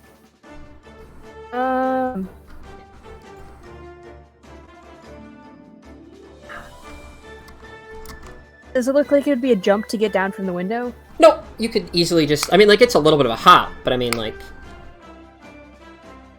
Okay, could I have grabbed Helio as running over it that way? Yeah, you can grab Helio. He's small. Off we go, and I'll just hop out the window. Okay. Anything else? I'll just turn to Liddy and say, here we go. Or wait, was that an action? I would say to grab Helio and hop through the window, I would say that would be an action, yes. Yeah, okay, that's fair. That is my turn. Hi, welcome to my Frog Lemiz style barricade. Alright, hey. The Shadow Mastiff is going to bark, bark, bark, and run away. Vesper, you're up. You're standing amongst a crowd of bad-looking dudes, all of which are panicking and running for their lives. And you hear the same loud frog noises, and I would say you notice more than everyone else. The sky above you is getting incredibly dark. Well... Damn. I'm going to, through this mass of peoples, try to get to just into the door, because that's all my movement, just to see what it looks like inside, like what's going on in here. I would say you see all of these people are trying desperately, like they're pushing past each other, they're running towards the door. Food and drinks and things have been left on the tables, and chairs are knocked over. It's just a big mess in here, messier than it normally is. And I would say that you notice, I don't remember if you noticed them, but there was shadows dancing hither and thither around the balcony above. You notice that those shadows are getting incredibly restless, and you hear the pitter patter of little footsteps eagerly making their way down, towards where you are. Okay, the fire is centered over here where everybody was. Yes. Okay. Yes, yeah. The fire that's currently lighting the building on fire is over here. Okay. And people are going this direction towards the entrance to get out. They're not going that way. Okay. Then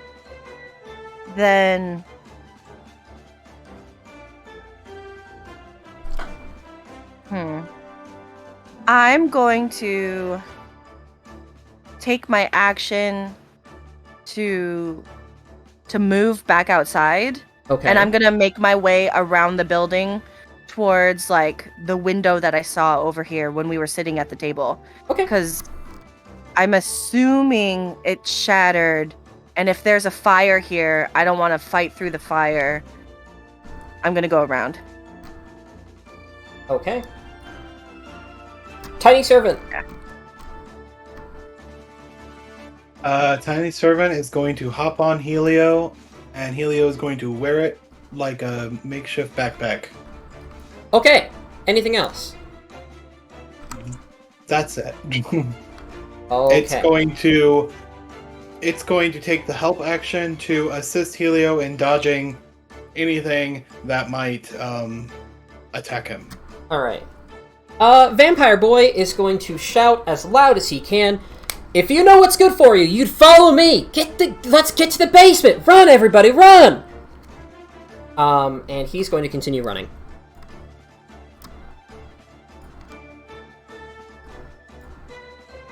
Not the dog. The dog doesn't follow him. Dog, you stay there. All right. He's running. All right. Our froggy friends are going to... I need to put my froggy friends so they're not hidden. Froggy friends. There we go. Appreciate the arms sticking out of their mouths. It is great. The froggy friends are going to... I would say the back row of them are going to start picking up stones and start hucking them at the building. The front row... I think we're just going to say fuck it and charge through this fire.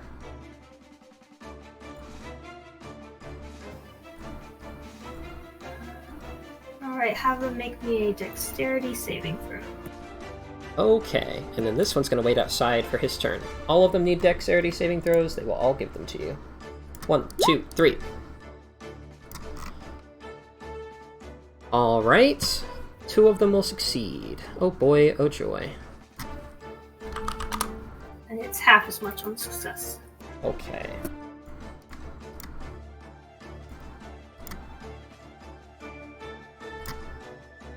Right.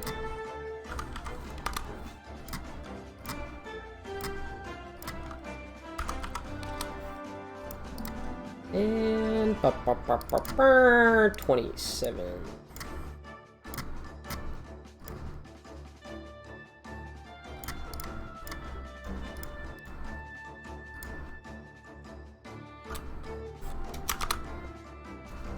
All right. Old lady is going to get up, and she's going to follow Vampire Friend's advice, and she's going to start hodling her way over towards the basement.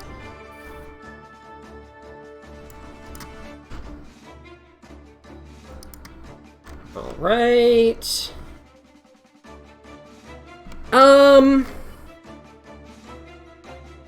Alright, this guy... Let's start having them roll me attacks, because they're going to start killing people in here.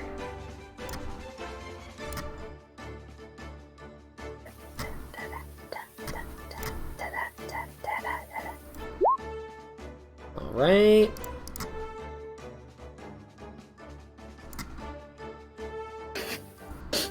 All I'll say is that you hear the sounds of choking coming from behind you guys. People being choked and dragged. Anyways, Helio, you're up.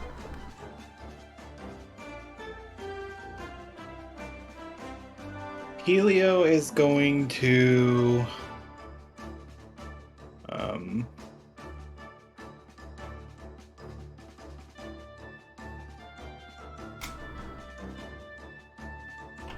It's... Okay. He's gonna look at... Did Ava say that he could turn into a eagle with Helio around, or was that... No. Okay. Then Helio is going to cast Dragon's Breath on the coin on his back. Okay.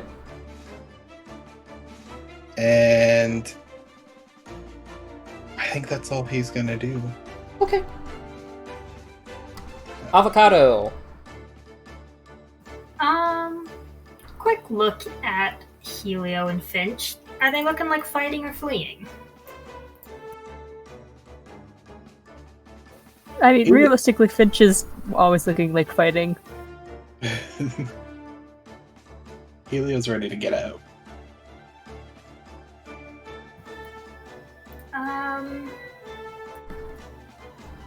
Alright. Let me...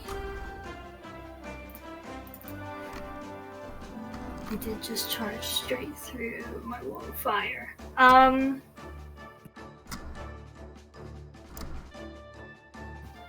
only have concentration spells. Oh no. I'm assuming that, like, if there's not space to transform into an animal of X size, then I just can't do it. Yeah, you need space to do that. Alrighty. Then I'm... is this, like, up here, like, just, I mean, one, is this door open? Which door? This door over here? Yeah, this little, like, gate thing. That door is not open. Alright. Can I, like, get a quick scan, see how it's held shut? It's just a wooden door. I mean, you look like you could just, like, shoulder bash your way through it.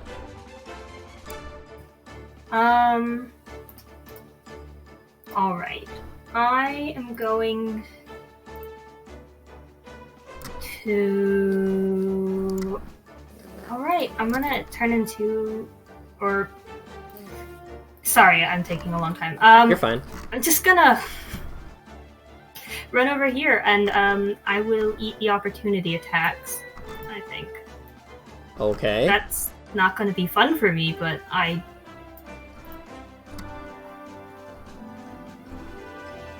It's what is happening.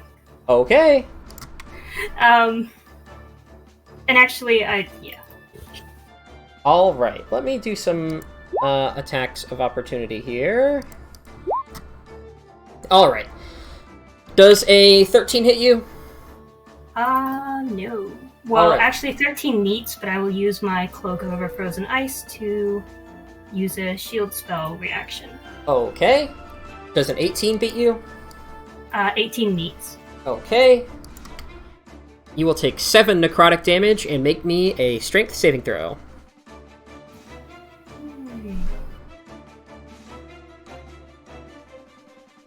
Alright.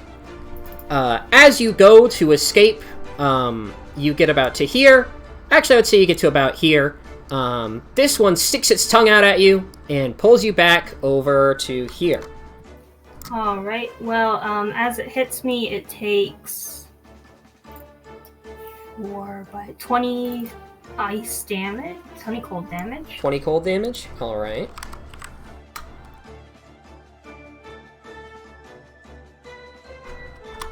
Anything else that it takes or no?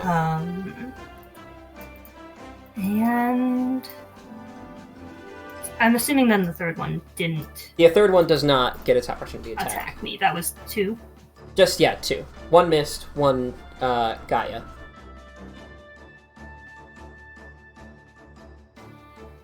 Hello? Hello? Hello? Charlie muted himself. Oh, that's why! Hello, I'm here. Why did it mute? I don't even know why. Yeah, this one didn't get you. This one did. This one missed. Okay. Then I'm...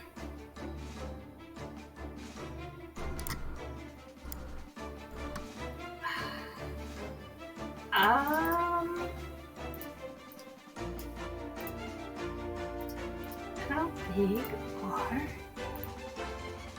Oh, it's large. Yeah, that's not gonna work. How big is this? It's medium. I'm going to turn into a black bear. Okay. You should have access to a black bear token now. Huzzah! Huzzah! Fancy. Huzzah! Huzzah! The bear is here. Are bears medium? I thought they were large. The black bear is medium, the brown bear is large. Aha. Okay. So yeah, just a bear and a frog tongue, I guess. And that's his turn. Okay. Finch, you're up. Make me... Commander. Make Oh, me really no. quick an Arcana check. Theoretically good at these. With advantage. With advantage.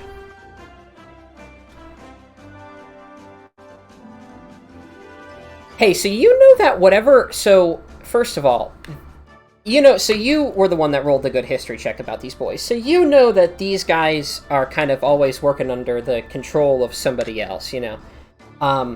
You also know that in order to summon these guys, you have to be pretty damn strong to summon a big old, like a bunch of these big old froggy boys. You have to be pretty strong. So there's some strong entity here, some strong extraplanar entity at work doing something here. I would also say that you'll notice that the sky above you is getting incredibly dark. And there is a figure forming kind of out front of the tavern, like a somewhat humanoid figure forming outside of the tavern, bigger than Harshnag, beginning to take shape. Guys, I don't know how you want to spin this, but I don't think that guy was a real vampire. These things were summoned by something big, and I think it's forming over there. That being said, I'm gonna move my gust of wind towards these three frog hemoths, trying to if I do it, yeah, if I push it right here, it should miss them. Get these three frog Okay. guys. Well, with their 20 strength, I don't think a single one's gonna fail. Nope, not a single one will fail. 16. Nope. Either way. That's what I'm doing with that. Then I'm gonna go ahead and action.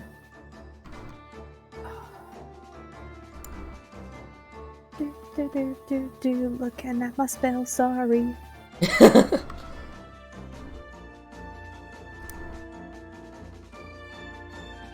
Okay, I really thought I had burning hands. That's weird. I guess not. I'll drop focus on Gust of Wind and cast enhance ability at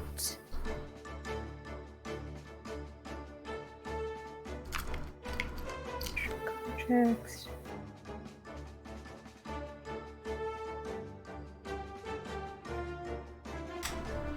Is the bear? I don't want to do that. Sorry. I'm gonna cast enlarge on the bear. Okay.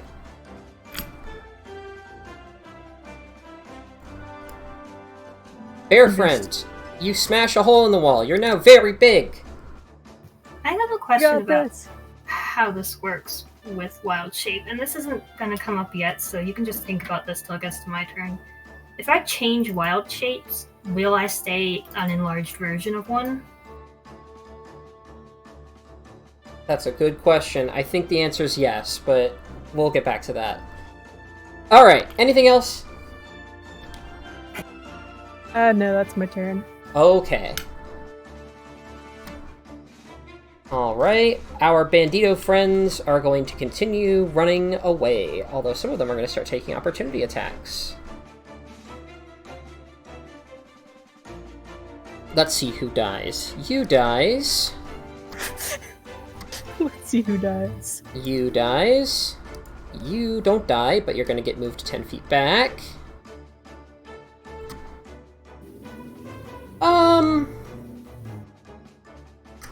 And then you're going to take some damage. And so are you. Alright. Mastiff time.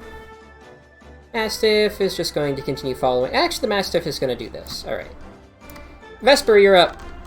Hey, behind you, like, I would say about here, a very, very large, like, bigger than all the buildings, bigger than all the trees, bigger than, like, you know, very large. Bigger than Harshnag, like I said, big shadow thing is forming right there, and all the people running away look like they're gonna be the first targets of whatever the fuck it is. Okay. Well, I'm going to GTFO out of there. Is this a window? Yes, those are windows. Are these windows? Yes. Is it possible while I'm running this way, thinking like I'm gonna get to the windows over here where everybody was? Can I look through there and see what's going on in the room? They're all boarded up. I would say you'd have to stand still and kind of peek through. Okay. As you're just running by, you couldn't like make anything out. Then for my action, I'm going to message Finch and tell her some large shadow is forming in front of the building. We need to get out of town now. Back towards Harshnag. We are currently surrounded by some frog monsters. Do you want us to go towards you or try to fight through them?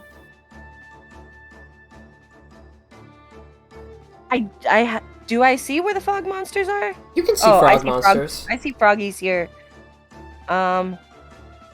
Just I think this is bigger than any of us. We need to get out of here. Like, go. I don't care about frogs. I don't care about vampires. Just go. Alright. I don't really have... and then just for bonus action part things, I'll just summon my... I'll summon my maul to me, and that's all I can do, really. Alright. Give me 1 second.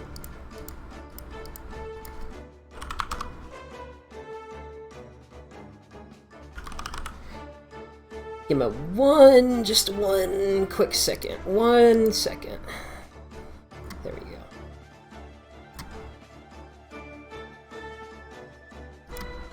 There we go. Perfect. Alright. Anyways. Silver Coin Boy, you're up.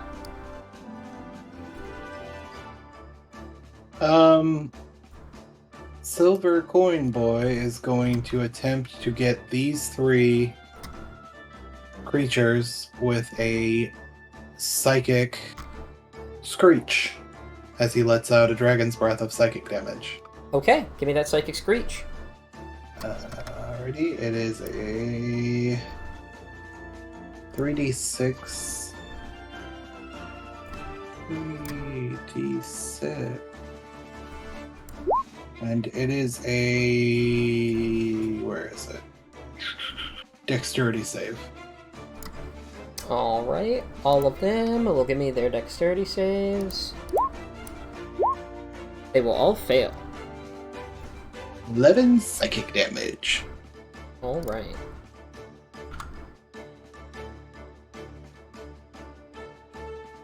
Oh, mental math, my one struggle. Me too. Me too. Alright, and then that will be...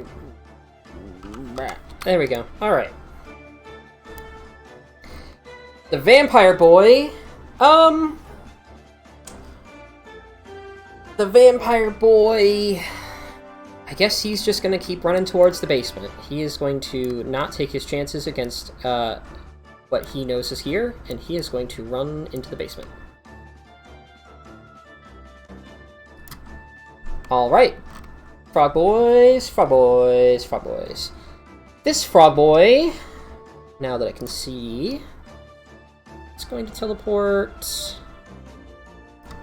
Now. Teleport. He's going to teleport here. And he's going to... The other one? What? Did the other one die? Which other one?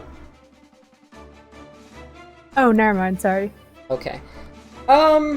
And then he's going to... He's just going to start spitting on all the light sources in this room. And start dimming them very quickly. And I'll say he can throw up enough spit to kind of put out all these candles and such.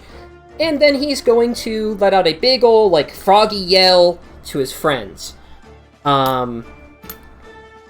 And then the other frogs are going to attempt to fuck you guys up. Finch, does a 26 hit? 28, sorry. Yeah. Make me a strength save. Oh no. Okay. Strength. Oh, -1, +1, 6, 17. All right, Where's you're +1 safe. from? All right. But you do take 22, 21 necrotic damage. Ooh, the bear is no longer enlarged. Okay. Bear, back to normal size.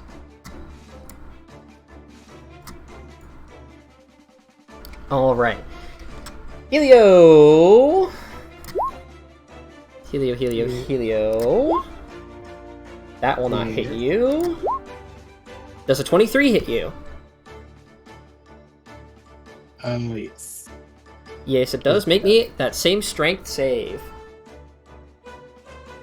Helio fails. I don't even think he can pass.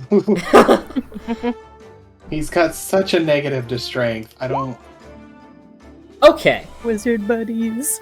Wizard buddy. I have to read what this does exactly. Okay. So you take 15 necrotic damage.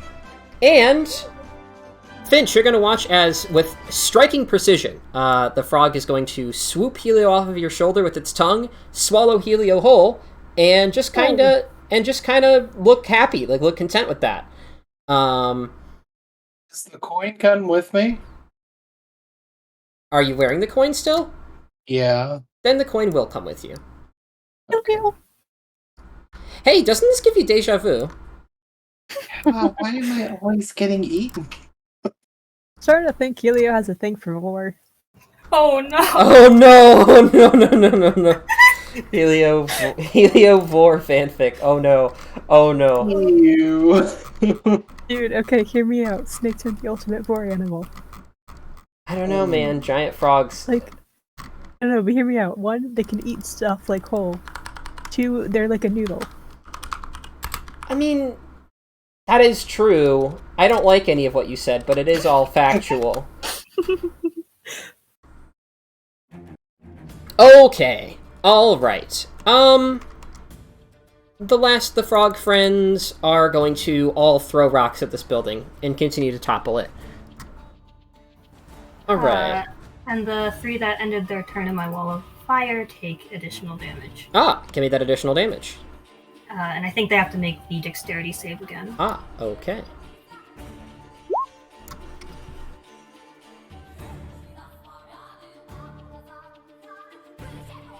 Dexterity saving throw. 1, 2, 3. Alright.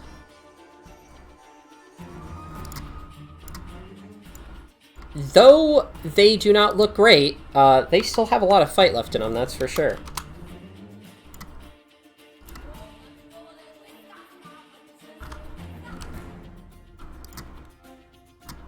Actually, yeah, that's right. No, that's not right. I didn't do that math correctly. There we go.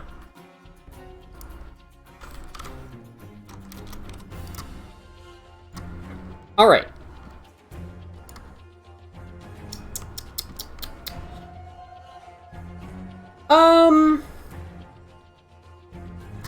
Hey, Finch. Finch, oh Finch, oh Finch. Hey. You're not really supposed to be the tank, but I think you are in this fight.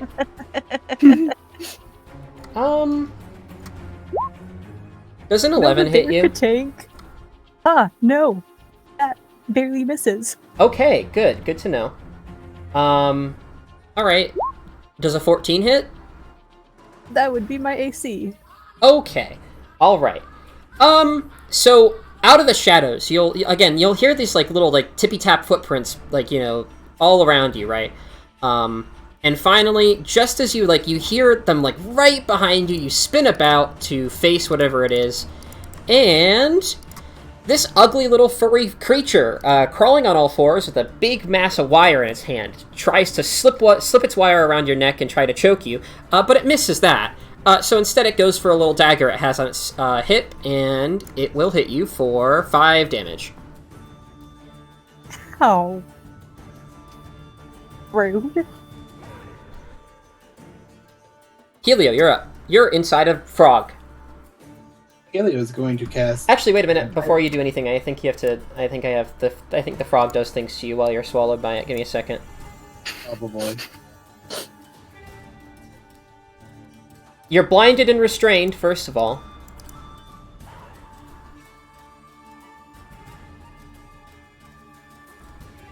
Okay, yeah, you're blinded and restrained. That's currently what you are. Fine, I'm gonna cast Vampiric Touch on myself. Okay. Can you link Vampiric Touch to me?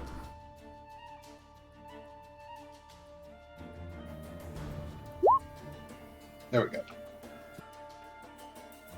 This frog really made a big mistake. Unhit. I mean, for that reason, but also because Helium can just create holy water. Alright. So are you just going to do that to him? I am going to attack him, yes. Okay. With that. So, spell attack. Alright, that will hit. Could I possibly get advantage since I'm inside of him? Yeah, you can have advantage. Okay. Either way, that will hit. Alrighty, and that does 3d6, is that what it's saying? Yes. Yes. Alright. So, All I right. retain 5? I think? Yeah, half of that would be 5. Okay.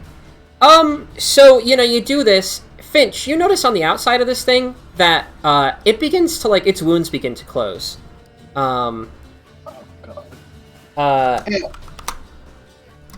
Yeah, its wounds begin to close. Helio, you don't receive any health from that. I don't? No. It's a Shadowfell creature with immunity to necrotic, isn't it? Oh boy, oh boy. I might also get healing from it by the sounds of it. Possibly roll to see if Hilo would know that. Yeah, you can try to roll me an Arcana check. I would say with disadvantage, because I don't think that that's just something Healy would have specialty in. You would know. You do know. So instead of using necrotic, could I switch it to electric? Because that's one of the things that his class does. Yeah, go for it. Okay. Would you like me to re-roll the attack? Nah, you're good. Alright. The frog boy will... Upon doing that, the frog boy will... He's just electrocuting it from the inside. The frog boy will choose to use its reaction to vomit Helio up and throw you at, Finch. Oh. Okay. I just go flying at Finch. Yes, you do. It will take the damage, though. He's just gonna go flying out. Ah! There we go. His fingers are sparkling. Alright.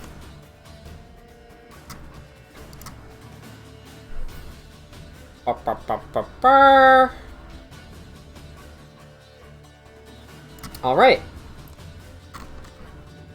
So my chaos instinct is a tingling. That means that I'm gonna real quick turn back into a human. And then... Finch, I'm going to cast a spell on you. Please don't resist, may I? Sure, I trust you. I'm gonna turn Finch into a Tyrannosaurus Rex. Okay. Using polymorph. Okay. Oh. I love that so much right now. And I'm gonna try and hold on to Finch as I do this so that I'm on top of the T-Rex. I don't know if I'm allowed to do that. I Yeah, would you're like allowed to do that. You're allowed to. It should be in the monster manual if you just search tier. Alright, let's find T-Rex. T-Y-R. I want to know the situation that Ava was in when he learned about T-Rexes.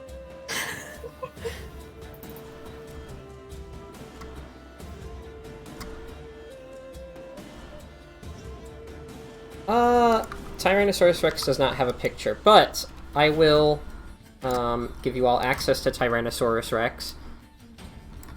And Finch, I'm just going to resize you to huge to match the Tyrannosaurus Rex. The way Abba's memory works, I imagine that it's just some days he wakes up knowing what a T-Rex is, and some days he doesn't. And so there'll be a period of like a week where he just doesn't know, and then he just jolts awake one day, shaking with the knowledge of what a T-Rex looks like.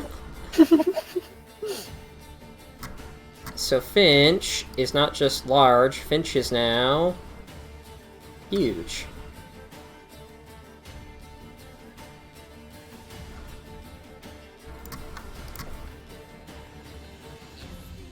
Alright, anything else?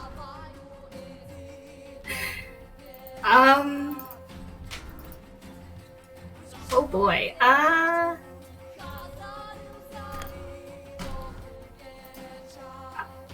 guess I'll bonus action heal Helio. Okay.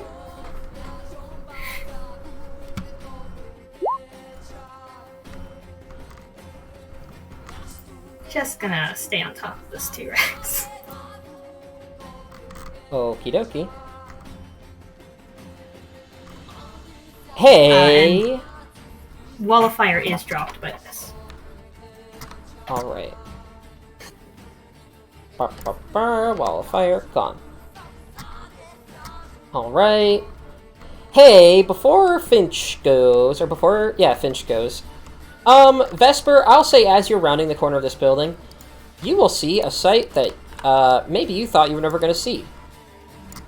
A giant Nightwalker, appears from beyond the veil, and begins thrashing its arms and just sucking the life force out of everything here. And it's pretty much powerful enough to do a lot of killing. A lot of killing. Let's see how much killing it can do, just so I can put that in perspective. So everybody within range of it needs to take a whole bunch of damage, unless they can succeed on a save.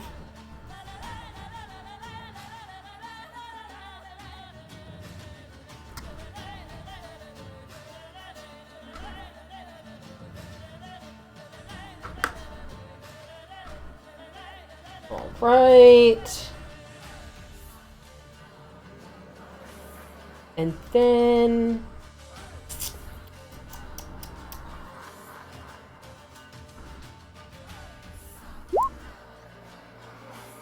oh, it shouldn't be doing those to the world. No. Whisper them to me, my friend. There we go. Those are much better rolls. Alright, so let's see who dies. All the bandits immediately die. All the snakes immediately die. All the goblins immediately die. How are things immediately dying? What's going on? Oh, you'll see it. There's a giant Nightwalker.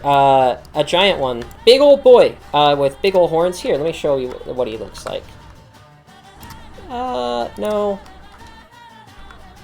Yeah, this lad is just peeking over the building. This boy's just peeking over the building, looking at you guys, kind of sinisterly. And whenever you're even near it, whenever you look at it, you feel horrified. Like, you do not even want to look at that thing. It's so scary. Yeah, and it's just gonna... oh, it'll also kill all these guys. And it'll leave pretty much all these guys on, like, no health. I'm not even gonna bother reducing their health, because it will kill them next turn just by standing there. Okay. All these bandits are getting the life sucked out of them, and they're just going to writhe on the ground, kicking and screaming and crying, because they're dying, and they don't want to admit it. All the ones inside the building, however, are also being descended upon by unseen foes.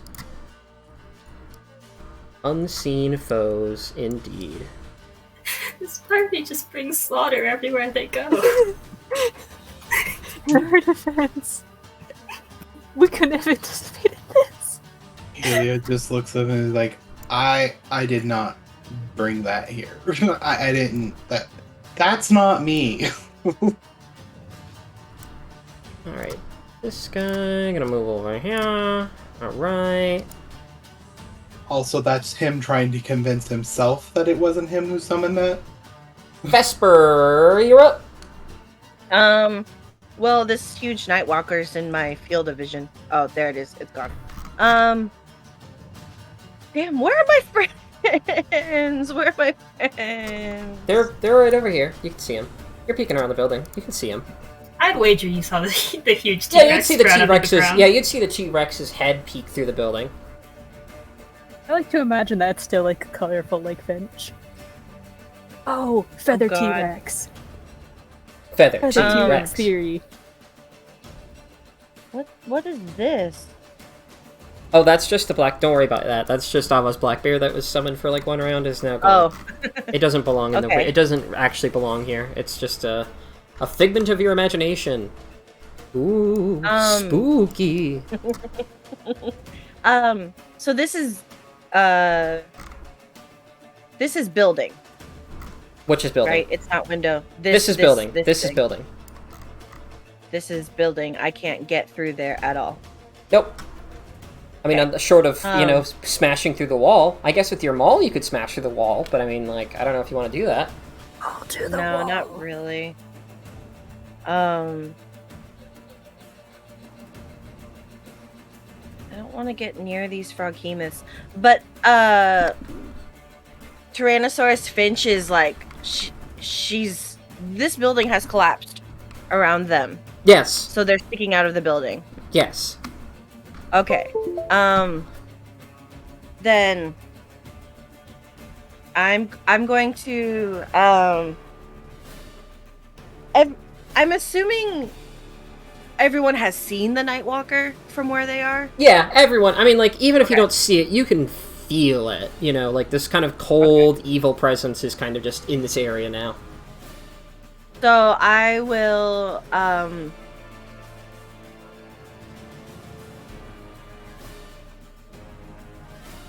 Okay. Where's Ava? Avocado is on top of the the T-Rex. Okay. Could I? It's a bit of a stretch, but with your permission, Yes. could I Misty Step onto Tyrannosaurus Finch? Yeah, you can do that. Okay. I'm gonna Misty Step. Oh, that's my last second level. Onto Tyrannosaurus Finch. In a place where, like, near where she can hear me, and just yell, "Get out of town!" Like, just go, go, go! Okay. All right.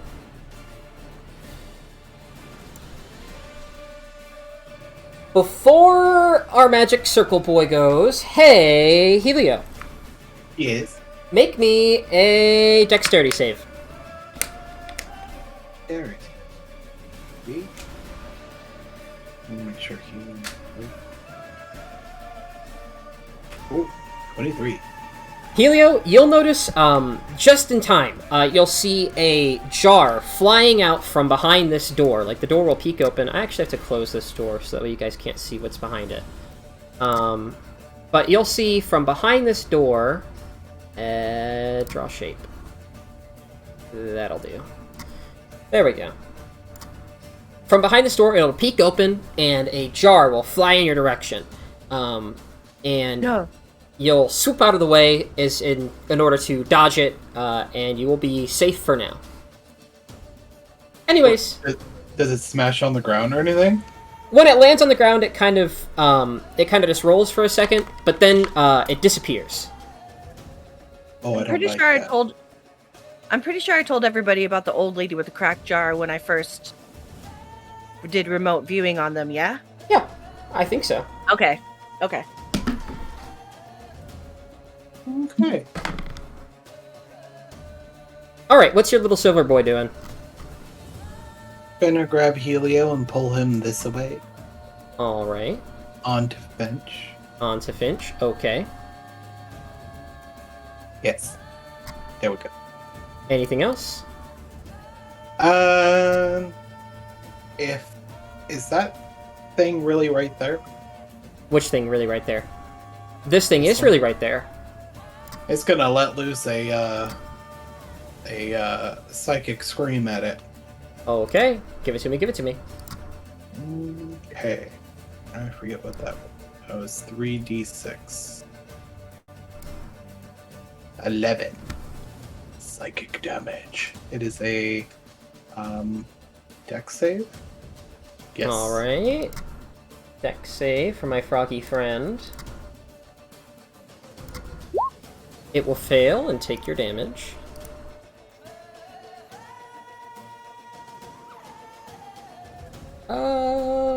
That's how much damage it takes. Alright. Is that it for you? Or is that it for your silver boy? Yes. Okay.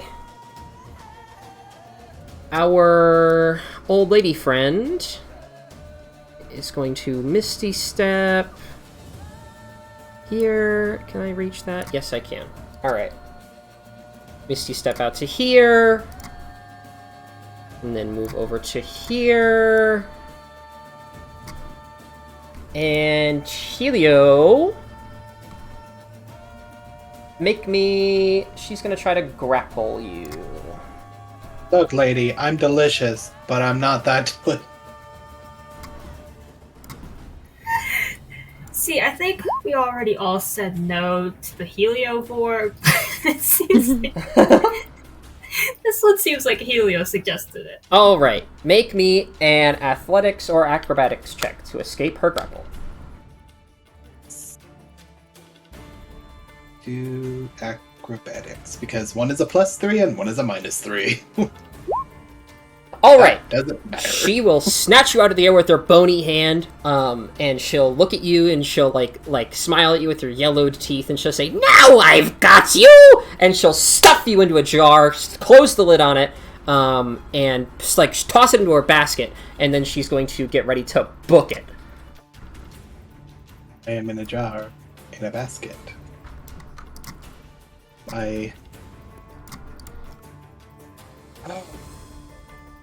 Helio, He's being put inside of stuff.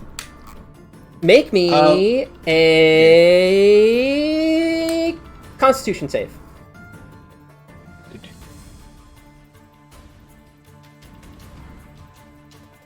You can feel this this jar is quickly sapping your magic. It is quickly depriving you of your magic. You wager you have maybe one more spell left to cast before you are sans magic for a while. Okay. I am going to...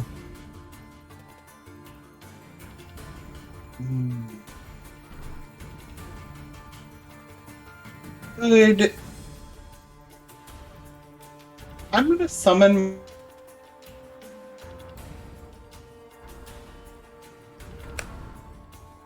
right here. What are you going to summon? And it's going to cast my spellbook's Mind, Awakened Mind. And it's going to cast my last 3rd level spell as Lightning Bolt directly at her. Okay. Give it to me, give it to me.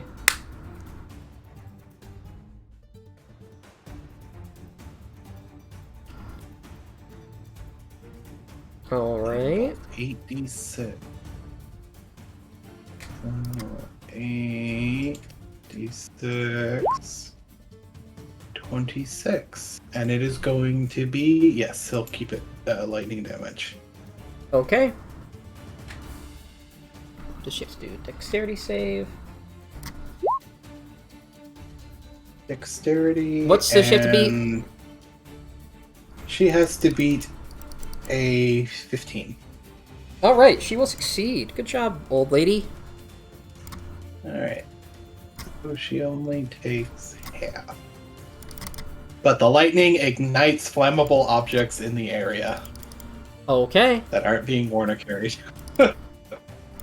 Okay. Alright. Okay. Anything else, Helio? Mm, don't think I have anything else to do, no. Okay. So I pass my turn. Alright. Nightwalker time. Nightwalker time. Nightwalker is just going to continue killing things. After it finishes killing all of these things, it's going to just phase through the front of the tavern and start helping the other Shadow Boys in the middle of the tavern kill the rest of the remaining, like, Zentarum folk. Avocado, you're up.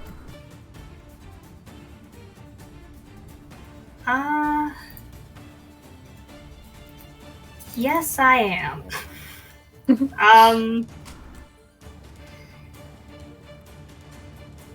Did I see Helio get got? Yes, you did see Helio get got. All of you see Helio got.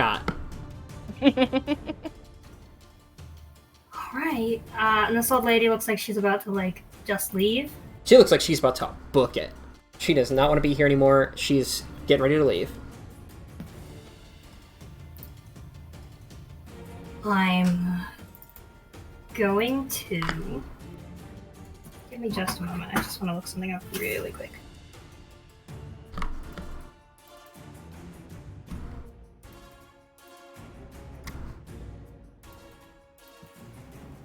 Okay.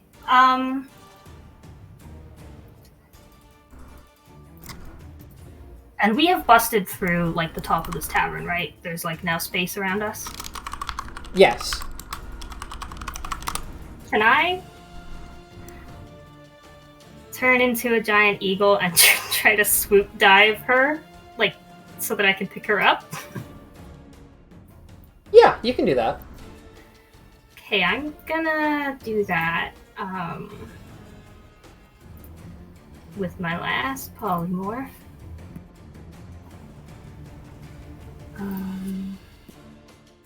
Or my last wild shape. And the giant eagle stat block is also just in the monster manual if you search giant eagle. Alright. Giant. Not giant. Eagle. Giant eagle. Come on, giant eagle. Does it have a picture? No, it doesn't. Alright.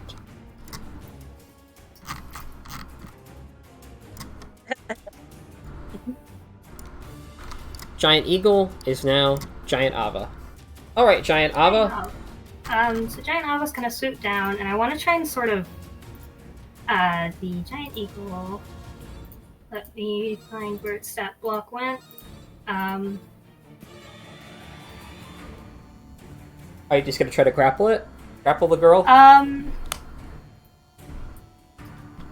Yeah, I think so. Because I mean, I'm imagining like trying to swoop down and then just trying to put one giant foot on her to trap her to the ground, and I guess that would be a grapple. Yeah. Okay. Give me a... I'll let you make one talent attack, and then I'll also let you give me a contested strength check for her grapple. Alright. Let me...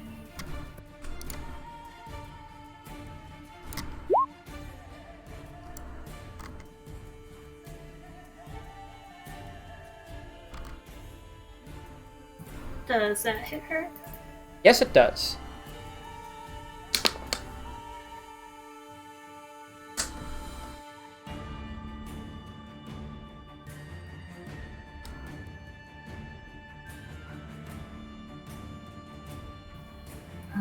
So that's 11 slashing damage, and then I will try and grapple. Okay. She will definitely be grappled, that's for sure. I can almost guarantee it. Unless you roll horribly, low, she's gonna get grappled. Well, 20, I wasn't the one who said that, okay? Don't karma me with that. Knock on wood. You got her. She is pinned to the ground. Since she's in my grasp, can I use my movement to take to the air with her in my talons? I would say, since you flew up into the air and smashed her down onto the ground, I would say that you... I guess... Yeah, you can do that. Alright, then I'm just gonna... Oh, hey, how fast does someone fall in one turn? I would say they... I don't know, pretty fast. What's the terminal velocity of an old lady? Keep her grasp. Keep her grasp. Terminal velocity of the elderly. Keep her grasp. Okay, yeah, I'm just gonna, like, I've seen these things use their tongues. 38 I'm gonna- meters per second. Let me see. Keep her grasped. Keep her grasped. So somebody's if you drop someone, they're gonna fall at about 125 feet per second. I'll say 125 feet per turn. That sounds like a good number. So you drop her from high up, she's going to fall. Hurry it. Teleport. Peanut Gallery is yelling at me. You got this. So I will outsource this. Do you want me to grapple her, or just go up like 80 feet and drop her? Grapple her. All right then. I will fly high up enough that like I think I'm sort of out of these frogling things' reaches. Okay. But I will not drop. Okay. Okay. Okay. Well, I'm going to go over Vesper because I was planning on picking her up anyway. Okay. Finch, you're up. You're a giant Tyrannosaur. Rawr. Ooh, I'm gonna turn around, look at them. She's got all that handled. I'm gonna. Can I walk through these guys? Yeah. I'm gonna give them a look. Do I see Vesper? You do see Vesper. Vesper, I think, is on your back currently. You see a Oh, lot great. on your back. Then I'm just gonna look at Vesper, and just kind of assume Jack is on my back as well. Yeah, Jack is somewhere. Jack is somewhere, probably in your, I guess, non-existent pockets. I guess Jack is kind of just grabbing, grabbed onto your back for dear life, trying not to die. I like to imagine that just all the animals are just in my mouth right now, just chilling. And I guess I'll give them a we doing this look, and I'll start running. Okay. Not too far. Wait, I want the old lady. I'll hold action run. Okay. Or hold action dash. Okay. Thug. All these thugs, they're all dead, doesn't matter, blah, blah, blah. Shadow Mastiff, blah, blah, blah. Vesper, blah, blah, blah. Okay. I have one more opportunity ever to do this because as Azrael is in the grapple of Eagle Ava, is it possible for me to jump onto where she is and grab hold of her like by the sides of her head and like grapple on top of the grapple on her and use Winter's Touch? Yeah, I don't see why not. Okay. So since she's already grappled by Ava and I'm just gonna like extra grapple her, I have both my hands on the side of her face. Well, wait. And Do you take... So is she still on the ground, or is she up in the air currently? Ava flew up so that he was not on the ground, but I imagine he's sort of just at head height with Finch. Because he wouldn't like leave them behind, but he also wouldn't. I would say to use that, she'd have to be on the ground. I would say if she's not on the ground, you can't use that. The target has to be grounded, I would say. I mean, how high is T-Rex Finch? I guess if you wanted to take T-Rex Finch with you, I guess you could like grab T-Rex Finch's, you could like, tippy toes stand on top of T-Rex Finch, grab the lady, and then go from there. But I have to bring her to the ground? I would say she has to be grounded. Based on how I've described it before, I would say she has to be grounded. Could I jump and grapple her and yell to Ava, drop us? Okay, you can do that. Let Ava. I'll take the fall damage depending on how. Well, doesn't matter how high it is. I'll take it, but I want us to fall and in that momentum, push myself over so I'm on when we land onto the ground. I'm on top of her with like my full body weight, like legs on both sides of her, hands on her head, like using Winter's touch on her. Okay, works for me. So, yeah, I'll take however high we were fall damage wise, but I'll do the initial 2d12, so that's initial 14. I'm assuming it was cold damage. Did we ever? Yeah, cold damage. Yes. And then, I don't really have any. I am here now. Welcome. Sorry, my internet is being weird. As internet wants to do. I'm not concentrating on anything at the moment, so for my bonus action, I'll hex this witch. Okay. And man, it's been a while since I've hexed something. Okay, so yeah, so she'll take an extra d6, so that's another 3, and then I'll yell out to the group, "Help me keep her down!" And just like, I know I'm not myself, but just like try my darndest to use all the strength in my body to keep her grappled to the floor. Okay. Helio, you're magic boy. I would say at this point, probably no longer magic. So I'm going to delete it from the turn order. Frog boys. Frog boys. Come here, frog boys.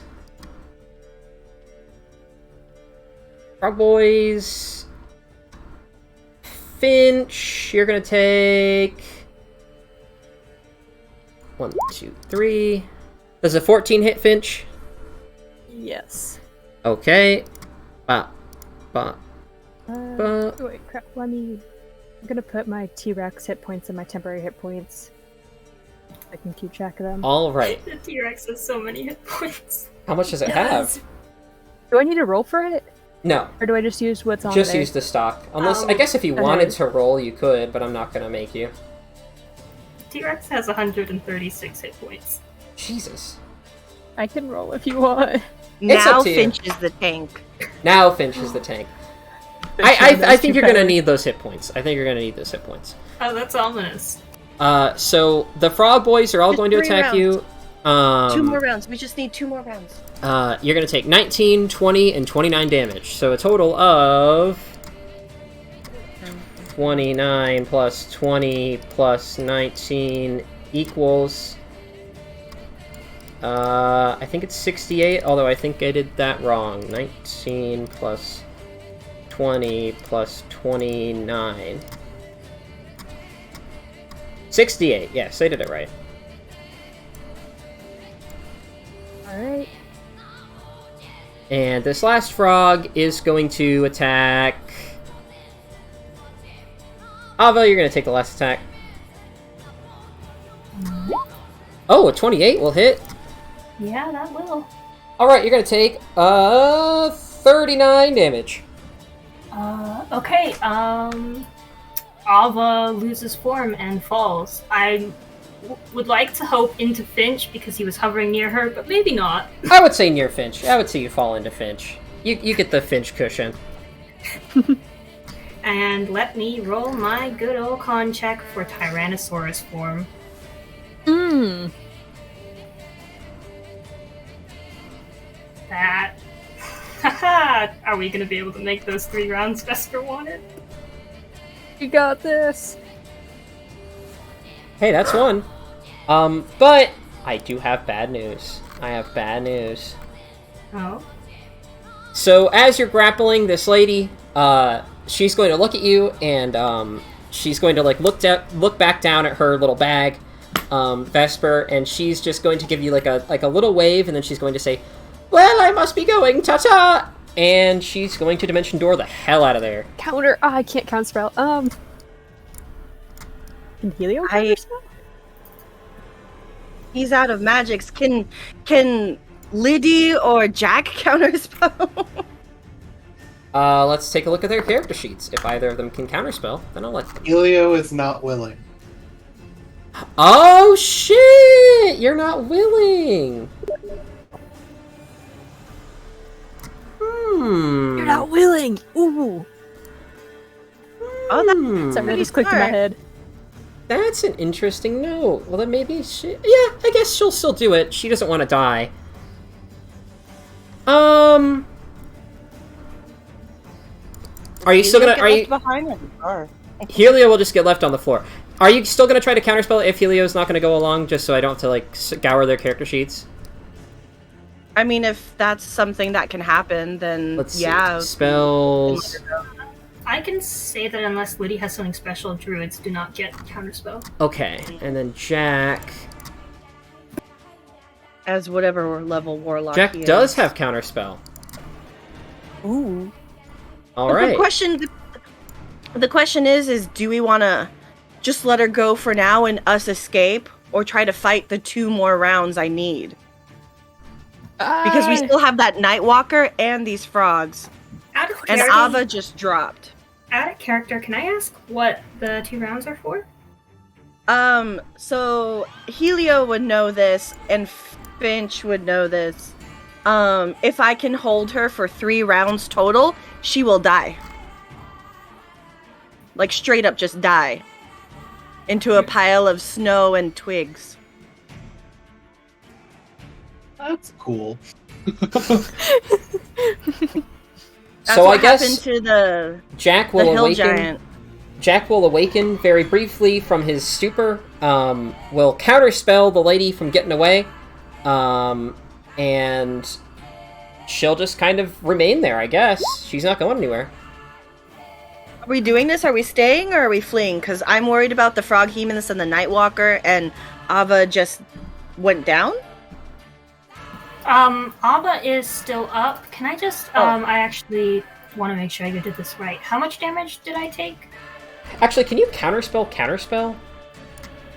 Yes. Yeah. Heck, Yes. Oh, then she's Technically, yes. gonna counterspell the counterspell. She but wants. does that still allow her Dimension Door to go through? I think counterspells. Okay, it does. Okay. Yeah, she wants to get. For She my- wants to leave. She wants to get out. She doesn't want to die. Ava is not down. Ava's just human again. Okay. To be human again. Then yeah, like if that's I'm down for running too. I just was like trying to take this opportunity to kill her. But I know there's tons of stuff here, and we need to go, or else this Nightwalker's gonna kill everyone. Well, I mean, I think Squid just counterspelled it, so she's gone anyways. Yeah. If you Okay. get on the T-Rex Finch's back, I have 2 rounds Yeah. worth of movement now.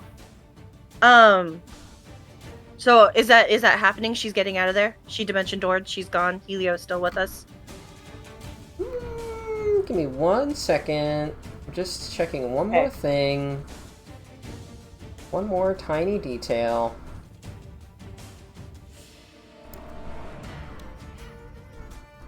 One more. We can get on your tail too, right? You have a tail. T-Rexes have tails.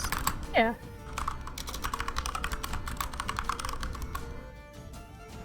Are you a teal T-Rex with like little orange, like little things of orange all around you? If it's like scaly T-Rex, then yeah. If it's feathery T-Rex, then it's full-on plumage, like fancy. Dude, Bruiser Just a would be big so Bruiser. down if you were feathery, yeah.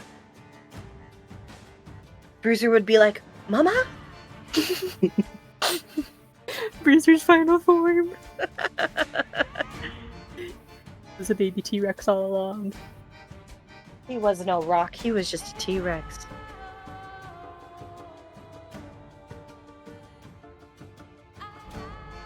Man, too bad Harshnag isn't here yet. Oh yeah, Harshnag needs to... He'll probably see that big old boy. I forgot about Harshnag. We could use the help. Just don't die, because we still need you.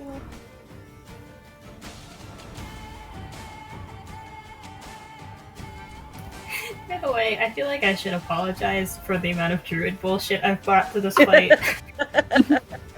Dude, that's why people play druids. That's why They're so druids much are so fun. awesome. Love Brought a druids. T-Rex into this fight. That immediately makes it an amazing fight. Dude, I should make a backup character and make it a druid. Mm, We'll just play an druid entire party. party of druid. The Okay. funny thing is, they're so versatile. You could.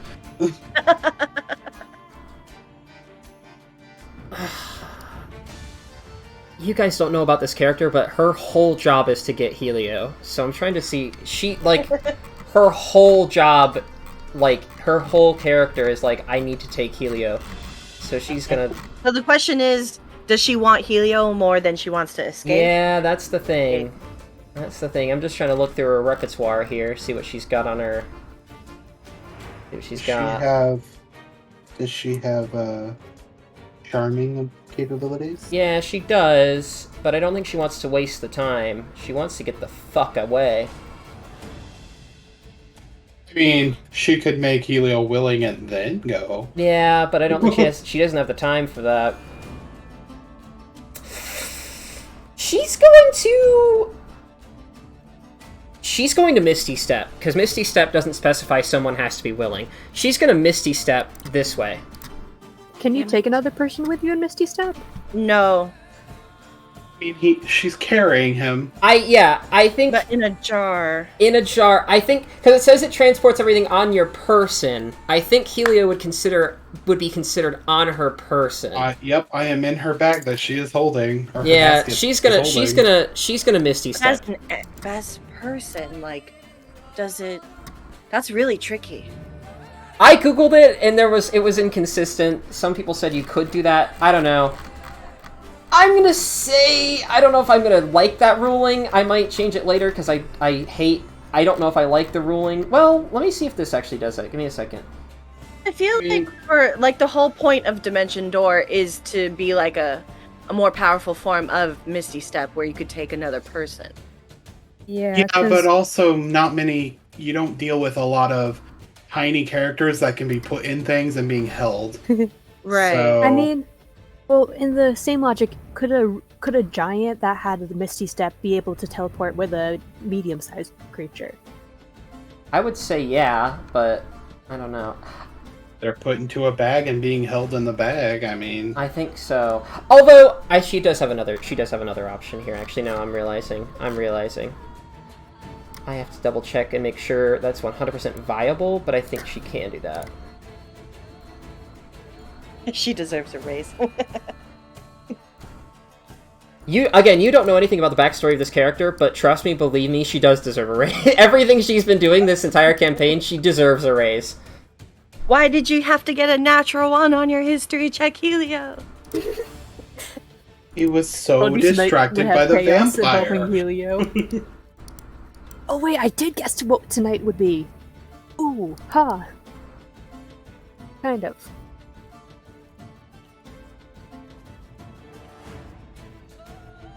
I feel like Helio has a newfound interest in vampires. Okay, alright, I know what she's gonna do. This is the weirdest roundabout way thing she could possibly do, but she's gonna do it. She's going to use Charm Beast on the frog. And she's going to reach one hand out, touch the frog, and Charm Beast it. Or whatever. Big brain. Charm. Big brain Is moment. Charm Beast a thing? Let me see if Charm Beast is a thing. I just have to know if Charm. What kind of charm spells are there? Charm Monster, that's the one. Charm Monster, that's what she wants. Alright, Charm Monster. She's gonna Charm Monster it. It needs to make me a Wisdom save.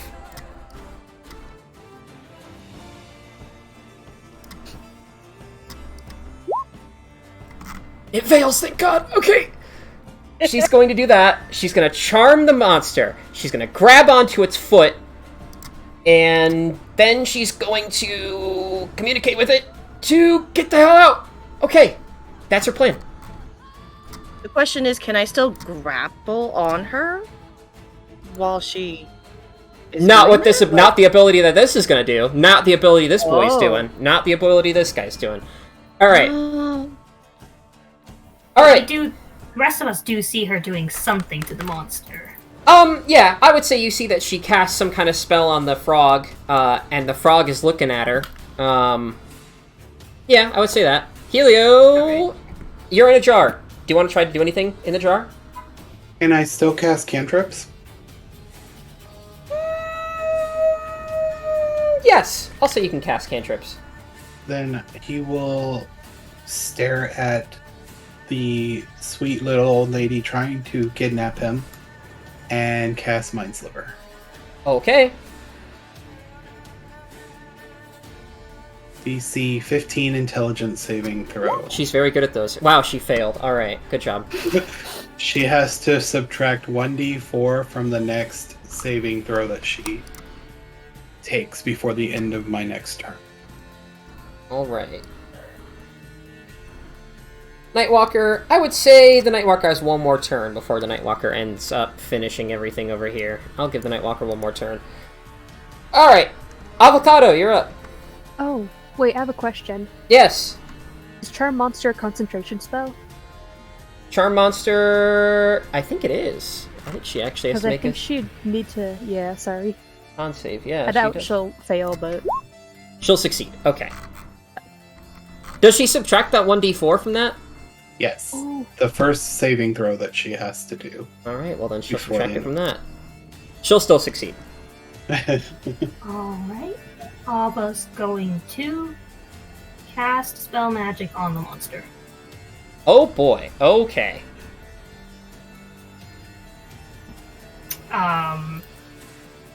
Is it a spell of 3rd level or of 4th level or higher? Do I need to make that check, or is You it just do need to gone? make that check. Helio's feeling a lot like Jaro right now. An ability check using your spellcasting ability, is that the same as a spell attack? It would be so if you're. It would be your spellcasting. It would be whatever your spellcasting ability is. So if you're a charisma caster, you'd have to make me a charisma check. Okay, so it's just a straight check, no proficiency. I think it's just a straight check. oh, hey, wait. If once you cast that, jump on T-Rex Finch's back. I think I have an idea. Alba's already on T-Rex Finch's back, so... Oh, yeah. Okay, sweet. That makes it a lot easier. Jesus. Oh, All right. damn. Well. Wow. All right. The spell definitely falls. Okay. Well, now her backup plan is that she's gonna just have to get the hell out of here. She tried her best. She's gonna have to leave. Fight another day. All right. Finch, you're up. I'd like to just stick myself in here a little and try to snap up both Vesper and the lady she's grappling. Okay. You can totally do that. Is that like a check or? I would say if you're just biting both of them, if you're just gonna like scoop them up in your mouth, just like, oh, I don't think you need a check for that. I'm gonna scoop them up Yeah. and run. Is that an Okay. action to scoop them up? I would say your action is to scoop them up, yes. Alright. Everybody's coming.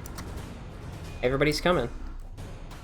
And I'm just gonna, because I can't take the dash action, and I think that was 50 feet. I didn't come, where'd everyone go? Oh, over here, don't worry. And I'm gonna wait until my next turn to continue running, and I'm just gonna Okay. like glare at this frog over here. Okay. Alright. Vesper, you're up. Still grappling. I would say- Wait. Now I have to decide whether or not if you were on the ground originally, does it still count if she lifts you off the ground? If you count the bottom of Finch's mouth as a ground, Yeah, but then that's I mean, like, surface. I guess, but the thing is, she's going to end up freezing everything attached to that surface, including you. So I mean, unless you want to become an ice sculpture, I don't know if that's the intended effect. We got 3 rounds. It's a temporary body. I Okay. mean, technically, this is round 2, so the next round if she's still grappled. I guess, yeah. Okay, yeah, she's still grappled. So just drop us next wherever you are. So if we're still in her mouth, then that still counts. That's 19 point, Okay. 15 cold, and then 4 necrotic. I don't know if that matters for her, Nope. but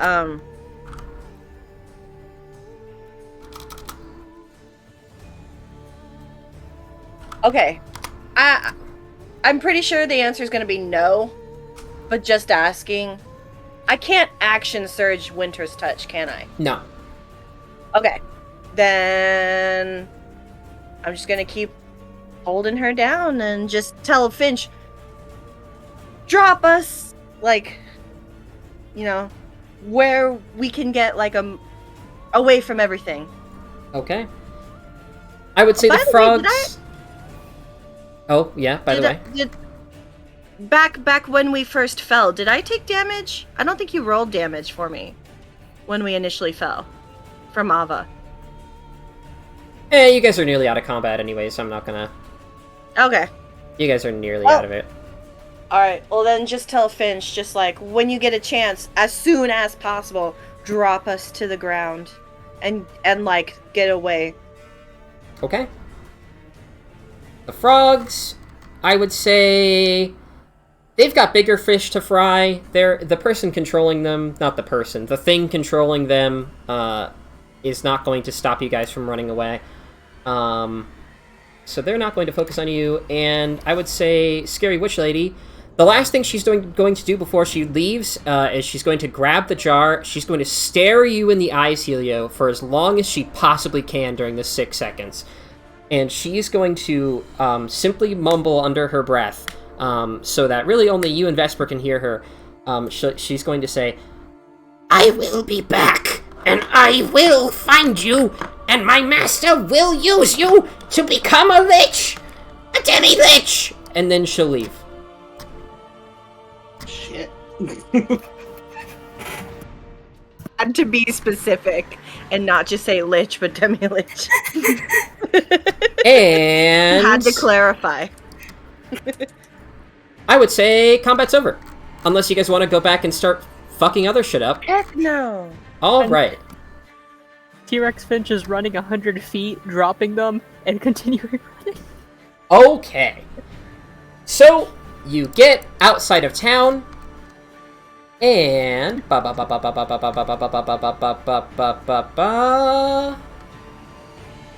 Let's find my map that will take you guys outside of town. There it is. Let's turn off our combat music so that way we can relax. There we go. And then let's have the boy leave, so I can play some more calm ambiance.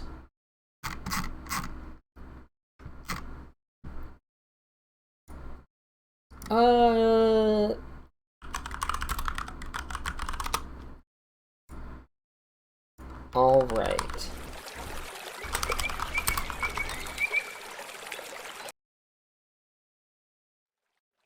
There we go. That's not exactly the ambience I want, but it's close enough. Alright, so you guys sprint the hell out of Womford.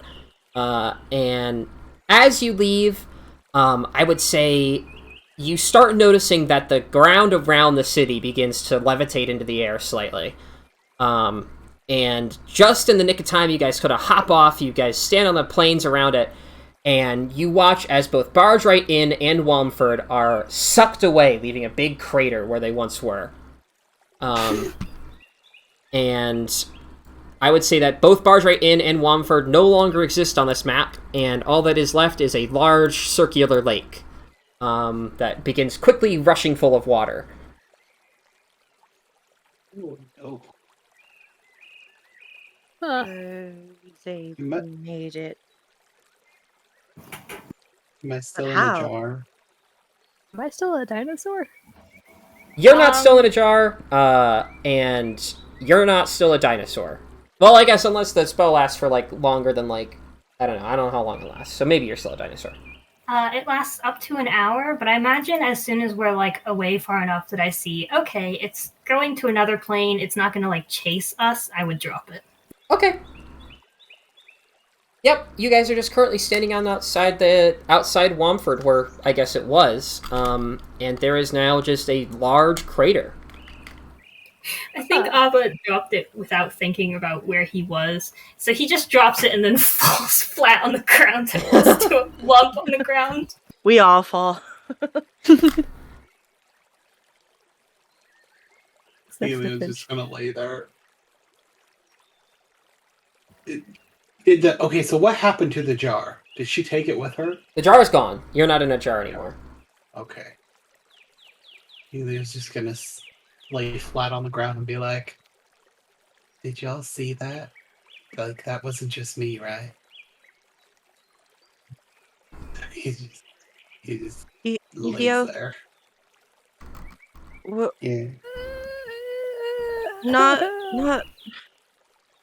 You're going to have to do a lot of explaining when we get back to Harshnag. What did I do? Did you not hear what she said before she left? But that doesn't have anything to do with me. I'm pretty sure it has everything to do with you. I know, but I like. Can you not jog your memories at all? Do you know her at all? You don't know an Azrael at all, or her master. I remember you telling me that you were kept somewhere for a very long time. This has nothing to do with that? Let's not talk about it. He just kind of like turns away. Sitting on the ground, but just like turns away from everybody. Finch, are you alright? I think I got turned into a dinosaur. I mean, this was terrifying, actually. I thought I was gonna die. You turned me into a dinosaur, and that was kind of amazing. Sorry. What? It was wonderful. Got us out of there. Appa's like, I think he's probably shaking slightly, and he's pulling his cloak closer, but it's pretty clearly not necessarily the cold that is causing the shake. Hey, buddy. I'm not mad. I'm not gonna get mad at you for something that happens in combat unless you, like, try to kill me without a reason, and... yeah, that's about it. I trust you. We have each other's backs here, right? It's okay if you cast a spell on me. He'll nod. Do you know what that was? Would Finch know what that was? That is very I need something more specific than that. Well, would The Finch Nightwalker or have... the Witch? Oh, right. Would Finch have inner studies? Oh, yeah. Are you talking about the T-Rex and Nightwalker, the frogs, the... The Nightwalker. Everything. Everything, all of it. Would Finch know what the Nightwalker is? I would say you could roll me a history check or an Arcana check. Yeah, you totally do fucking know what they are. And you know that they're very, very, very strong. And although I will note that though they are very strong, I would also say that they are, at least to my knowledge, let me pull something up.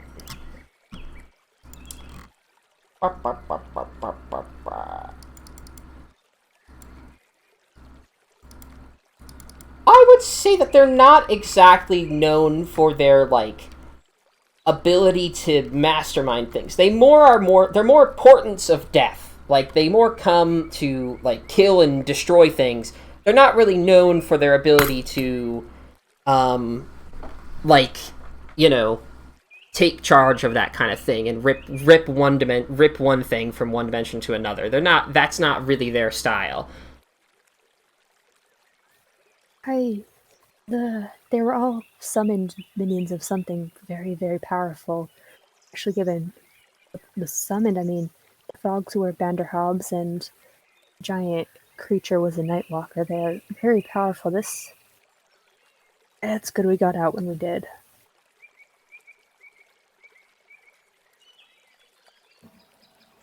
Well, whatever it was, we need to get back to Harshnag and just regroup, and I guess the only real thing for us to do is just start heading north, but maybe let Maxine know what occurred over there. I don't know if that's going to be helpful at all, but we need to just separate ourselves from here. And if someone's coming after Helio, we need to be more prepared next time.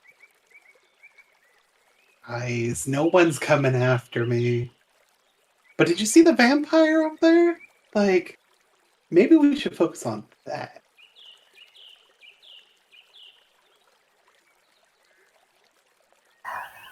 Helio. Let's Helio's gonna walk away.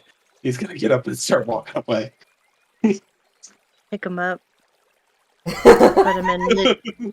I'm gonna put him on my shoulder because I know he doesn't like pockets, and I'm just gonna say, "Just you don't need to walk. I'll do the walking, and let's go back to Harshnag." Okay. He'll probably fall asleep on your shoulder on the way there. That's fine.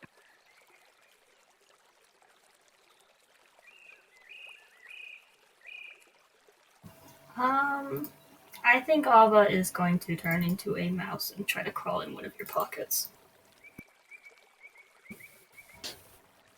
You want to be in the Liddy pocket? I would like to be in the Liddy pocket, yes. You have So your that's pet so Finch. serious. I have mine. Yeah, Finch. Finch will, We I guess, lost die.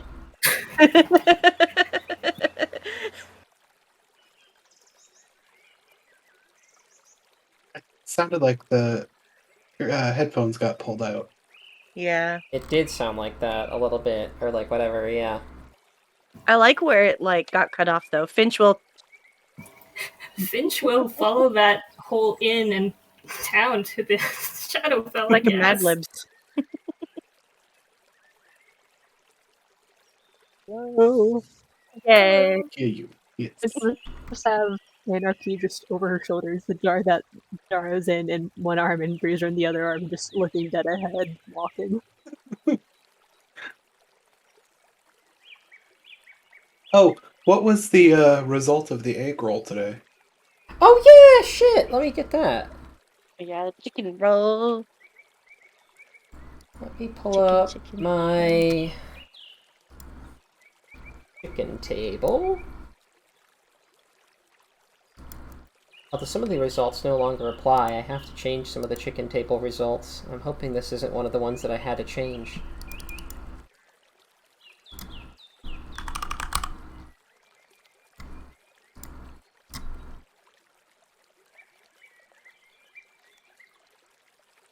Aha! Okay. I would say this egg. So you look at it, you finally have a second to look at the chicken egg that you have gotten from Bruiser. This egg is a kind of like bright pink with almost like a floral pattern on it, and it smells very good. Like, not good as in you'd want to eat it, but good as in like it smells like flowers.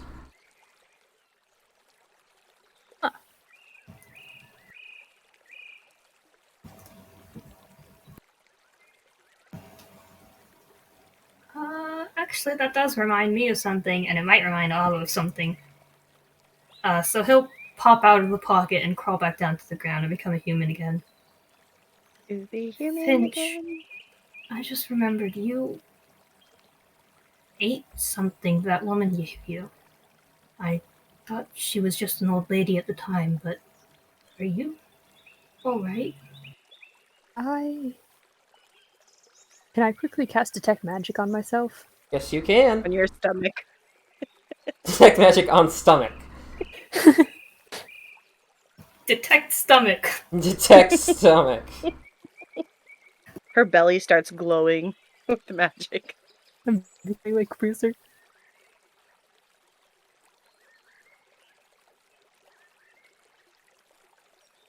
Pick up on anything? I would say no. No. Everything seems good. It was a delicious cake. It was. It was just a delicious cake. Feel fine. I would say who was it that casted Detect Magic on them earlier? That was Helio. Helio. Helio, if you're listening in on this conversation, you know that so long as, like, when you were, like, scanning them up and down, the whole cake wasn't magical, just the small, just, like, the little, like, berry or little candy on top of them. Those were magic. Am I told that Finch... Okay, I was just told that Finch ate one. Yeah, Finch, you just told that Finch ate one, but as far as I understand, Finch only took one bite of one. He was gonna crawl through Vesper's hair to the other side and be like, "You didn't eat the thing on top, did you?" As he peers through with his hands. I don't think so. I only took a bite. You should be okay. It was the little thing on top that was magical. And then he's just gonna, like, close the hair like curtains. Well, we dodged that, I guess. So, Eric, in the result of things, wasn't as important. It was mostly Azrael. But, in the Nightwalker... Well, how did a Nightwalker get summoned? If what she needed was some sort of powerful catalyst of magic in order to bring the whole cities into the Shadowfell. I mean, she said she served a master, right? It might not have been as much as she needed it to move Shadowfell as she just needed the catalyst, and she knew he'd be coming here. And I guess if memory doesn't jog for Helio, then we're just going to have to do our best to research and spend time if we head to Big City and find out if anybody knows anything about an Azrael and a master that wants to become, well, a demi-lich, but I'm assuming there are many people out there who want to become demi-liches. But how exactly would a fairy need to be used to become a demi-lich? Wait, does anybody know how anything becomes a demi-lich? Because I do not know. I would say most of you... I would say my scholarly friends, which I guess I would say maybe Finch, Helio, Ava... Finch, Helio, and Ava would know how to become a lich, but not a demi-lich. Demi-lichdom is it's like... Lichdom goes up by a factor of 10, you know? So, like, becoming a lich is, like, comparatively very easy to becoming a demi-lich. It was the opposite. No, demi-liches are, like, basically, like, sub-gods. Like, if you become a demi-lich, you're very, very, very strong. Do you need to be a lich before you're... Wait, yes, which is stronger? So the liches... The demi-lich? Lich is the weaker version of a demi-lich, right? Okay. You need to become a lich before you can become a demi-lich. So whoever she's talking about must already be a lich, and is seeking to become a demi-lich. Okay. That's why she amended it. Okay. With all this being said, can Helio try to recall? Yeah, you can make me another history check. Okay. With advantage. I feel like saying this is a trap, but is any part of my memory surfacing just based on the idea of using Fae as power sources? You can say no. We'll get back to that. We'll get back to that. So, Helio, you think and you think and you thunk and you thunk. And then it comes to you. Does he really remember? You do remember this time. You know who Azrael is. You know who this lich is. So Azrael, so you think back to your many years of captivity, your many years being trapped in a dark box, just stuck, you know, couldn't go anywhere, couldn't do anything. It was boring, it was sad, it sucked.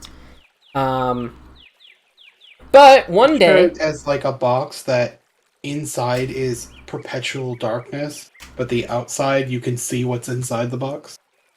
Essentially, yeah, that sounds about right. Yeah. That sounds like about the magical bullshit that this person would have. So you think and you thunk and you're like, yeah, when I was trapped, I do seem to remember before he mysteriously disappeared, the person that captured me, Margamel, had a cat named Azrael, a sentient cat, and so you're thinking, you're like, Azrael, old guy named Margamel, he disappeared randomly, what's his deal? I mean, like, you're not 100% sure that this Azrael was the same Azrael that was the sentient cat that was assisting Margamel, but it could be. It's been a long time. Helio doesn't like talking about his time in captivity inside that box, so he probably would not say this. Okay. Yet.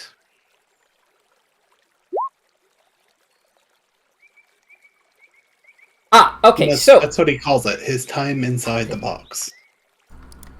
As far as demi-lichdom goes, every lich's path to demi-lichdom is different. But you would know that, becoming a demi-lich is less about... It's less about, obtaining some kind of great magical power, than it is... maybe you wouldn't know this, now that I'm saying it out loud. No, you wouldn't know this, I would say that you would know that fae creatures, especially, fairies and the like, are decent sources of, magical power. Especially when, drained and, taken for everything they have. We get eaten sometimes, and people use our abilities. Yeah. I mean, pixie dust and fairy dust. Fairy dust exists. I mean, there's a reason it exists. Is because you grind up fairy wings, because that makes you, fly and shit. I mean, it's a common alchemical ingredient. I mean, it just stands to reason that if fairy wings, something that they can regenerate pretty much freely, are fairly powerful alchemical ingredients, then the whole of the fairy must be very, very powerful.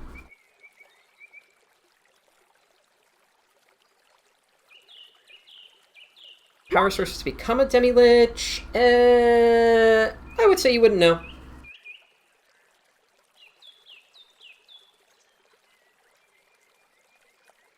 I guess you would all know the thing I just said, but anything else...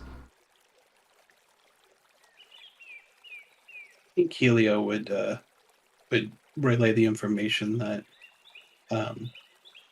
certain things like to use fairies for parts in magical workings, and he'd leave it at that.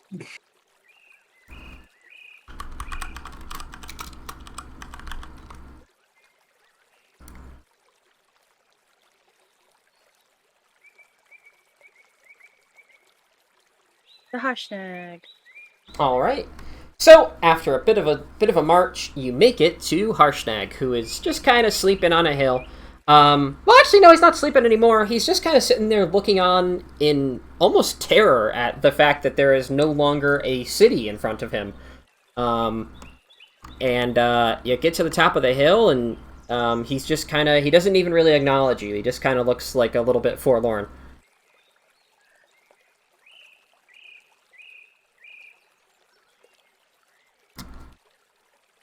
Don't ask, we'll explain it later.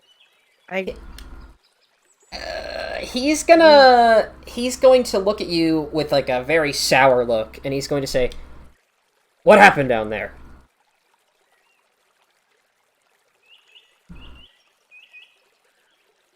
Well, I guess to give you the short of it, there was vampires, there was some weird witch lady, nightwalkers appeared, lots of frogs, we escaped, and when we escaped, the city disappeared.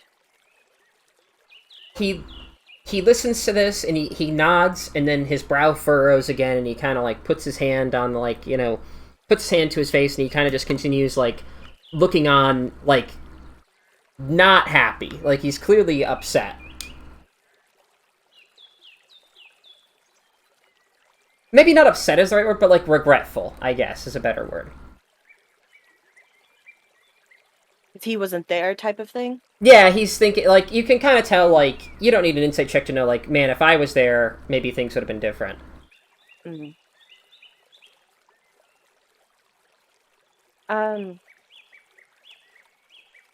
I will, if you allow me to borrow the Sending Stone, I'll let Nuxine know what happened.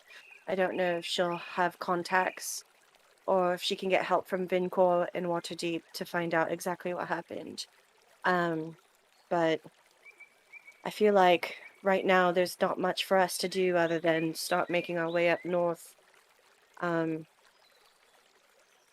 So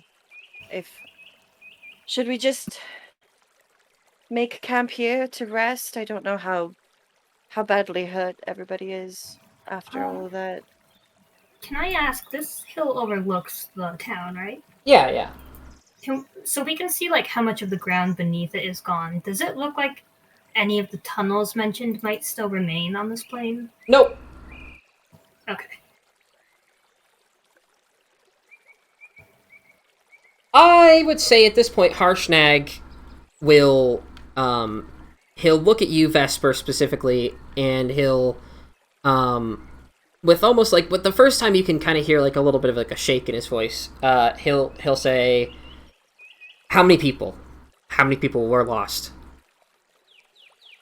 It's really hard to say, but they were mostly Zentarum folk, so the only real innocent people are the townsfolk in Wamford, but we didn't see very many people there.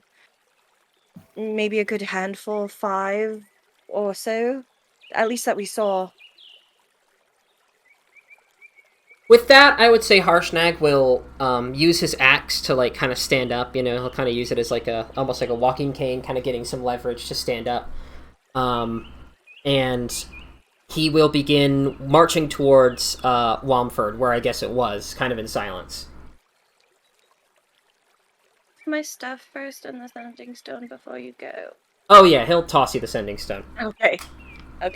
So I guess we're camping out here for the night, waiting for him to finish whatever it is he needs to do.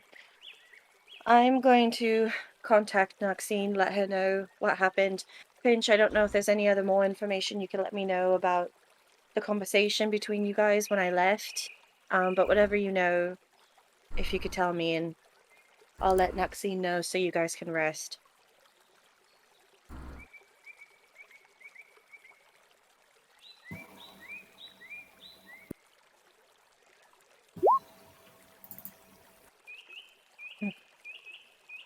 Okay.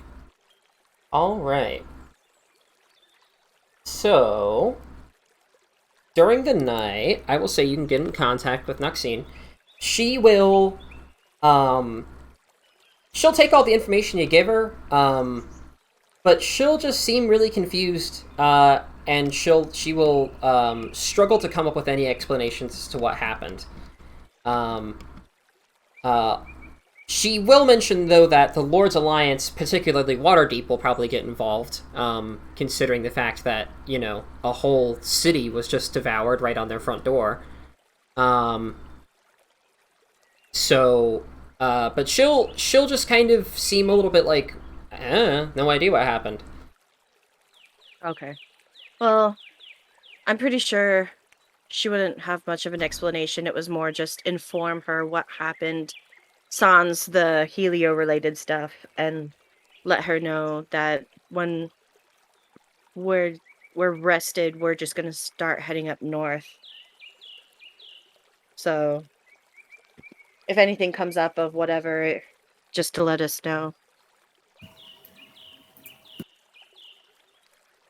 Okay.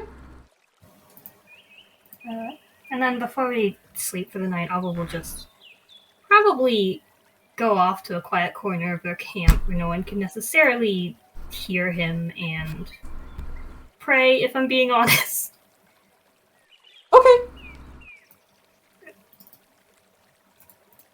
All right. Hey, I think we're gonna call it there, gang. Okay. I think we're gonna call it there.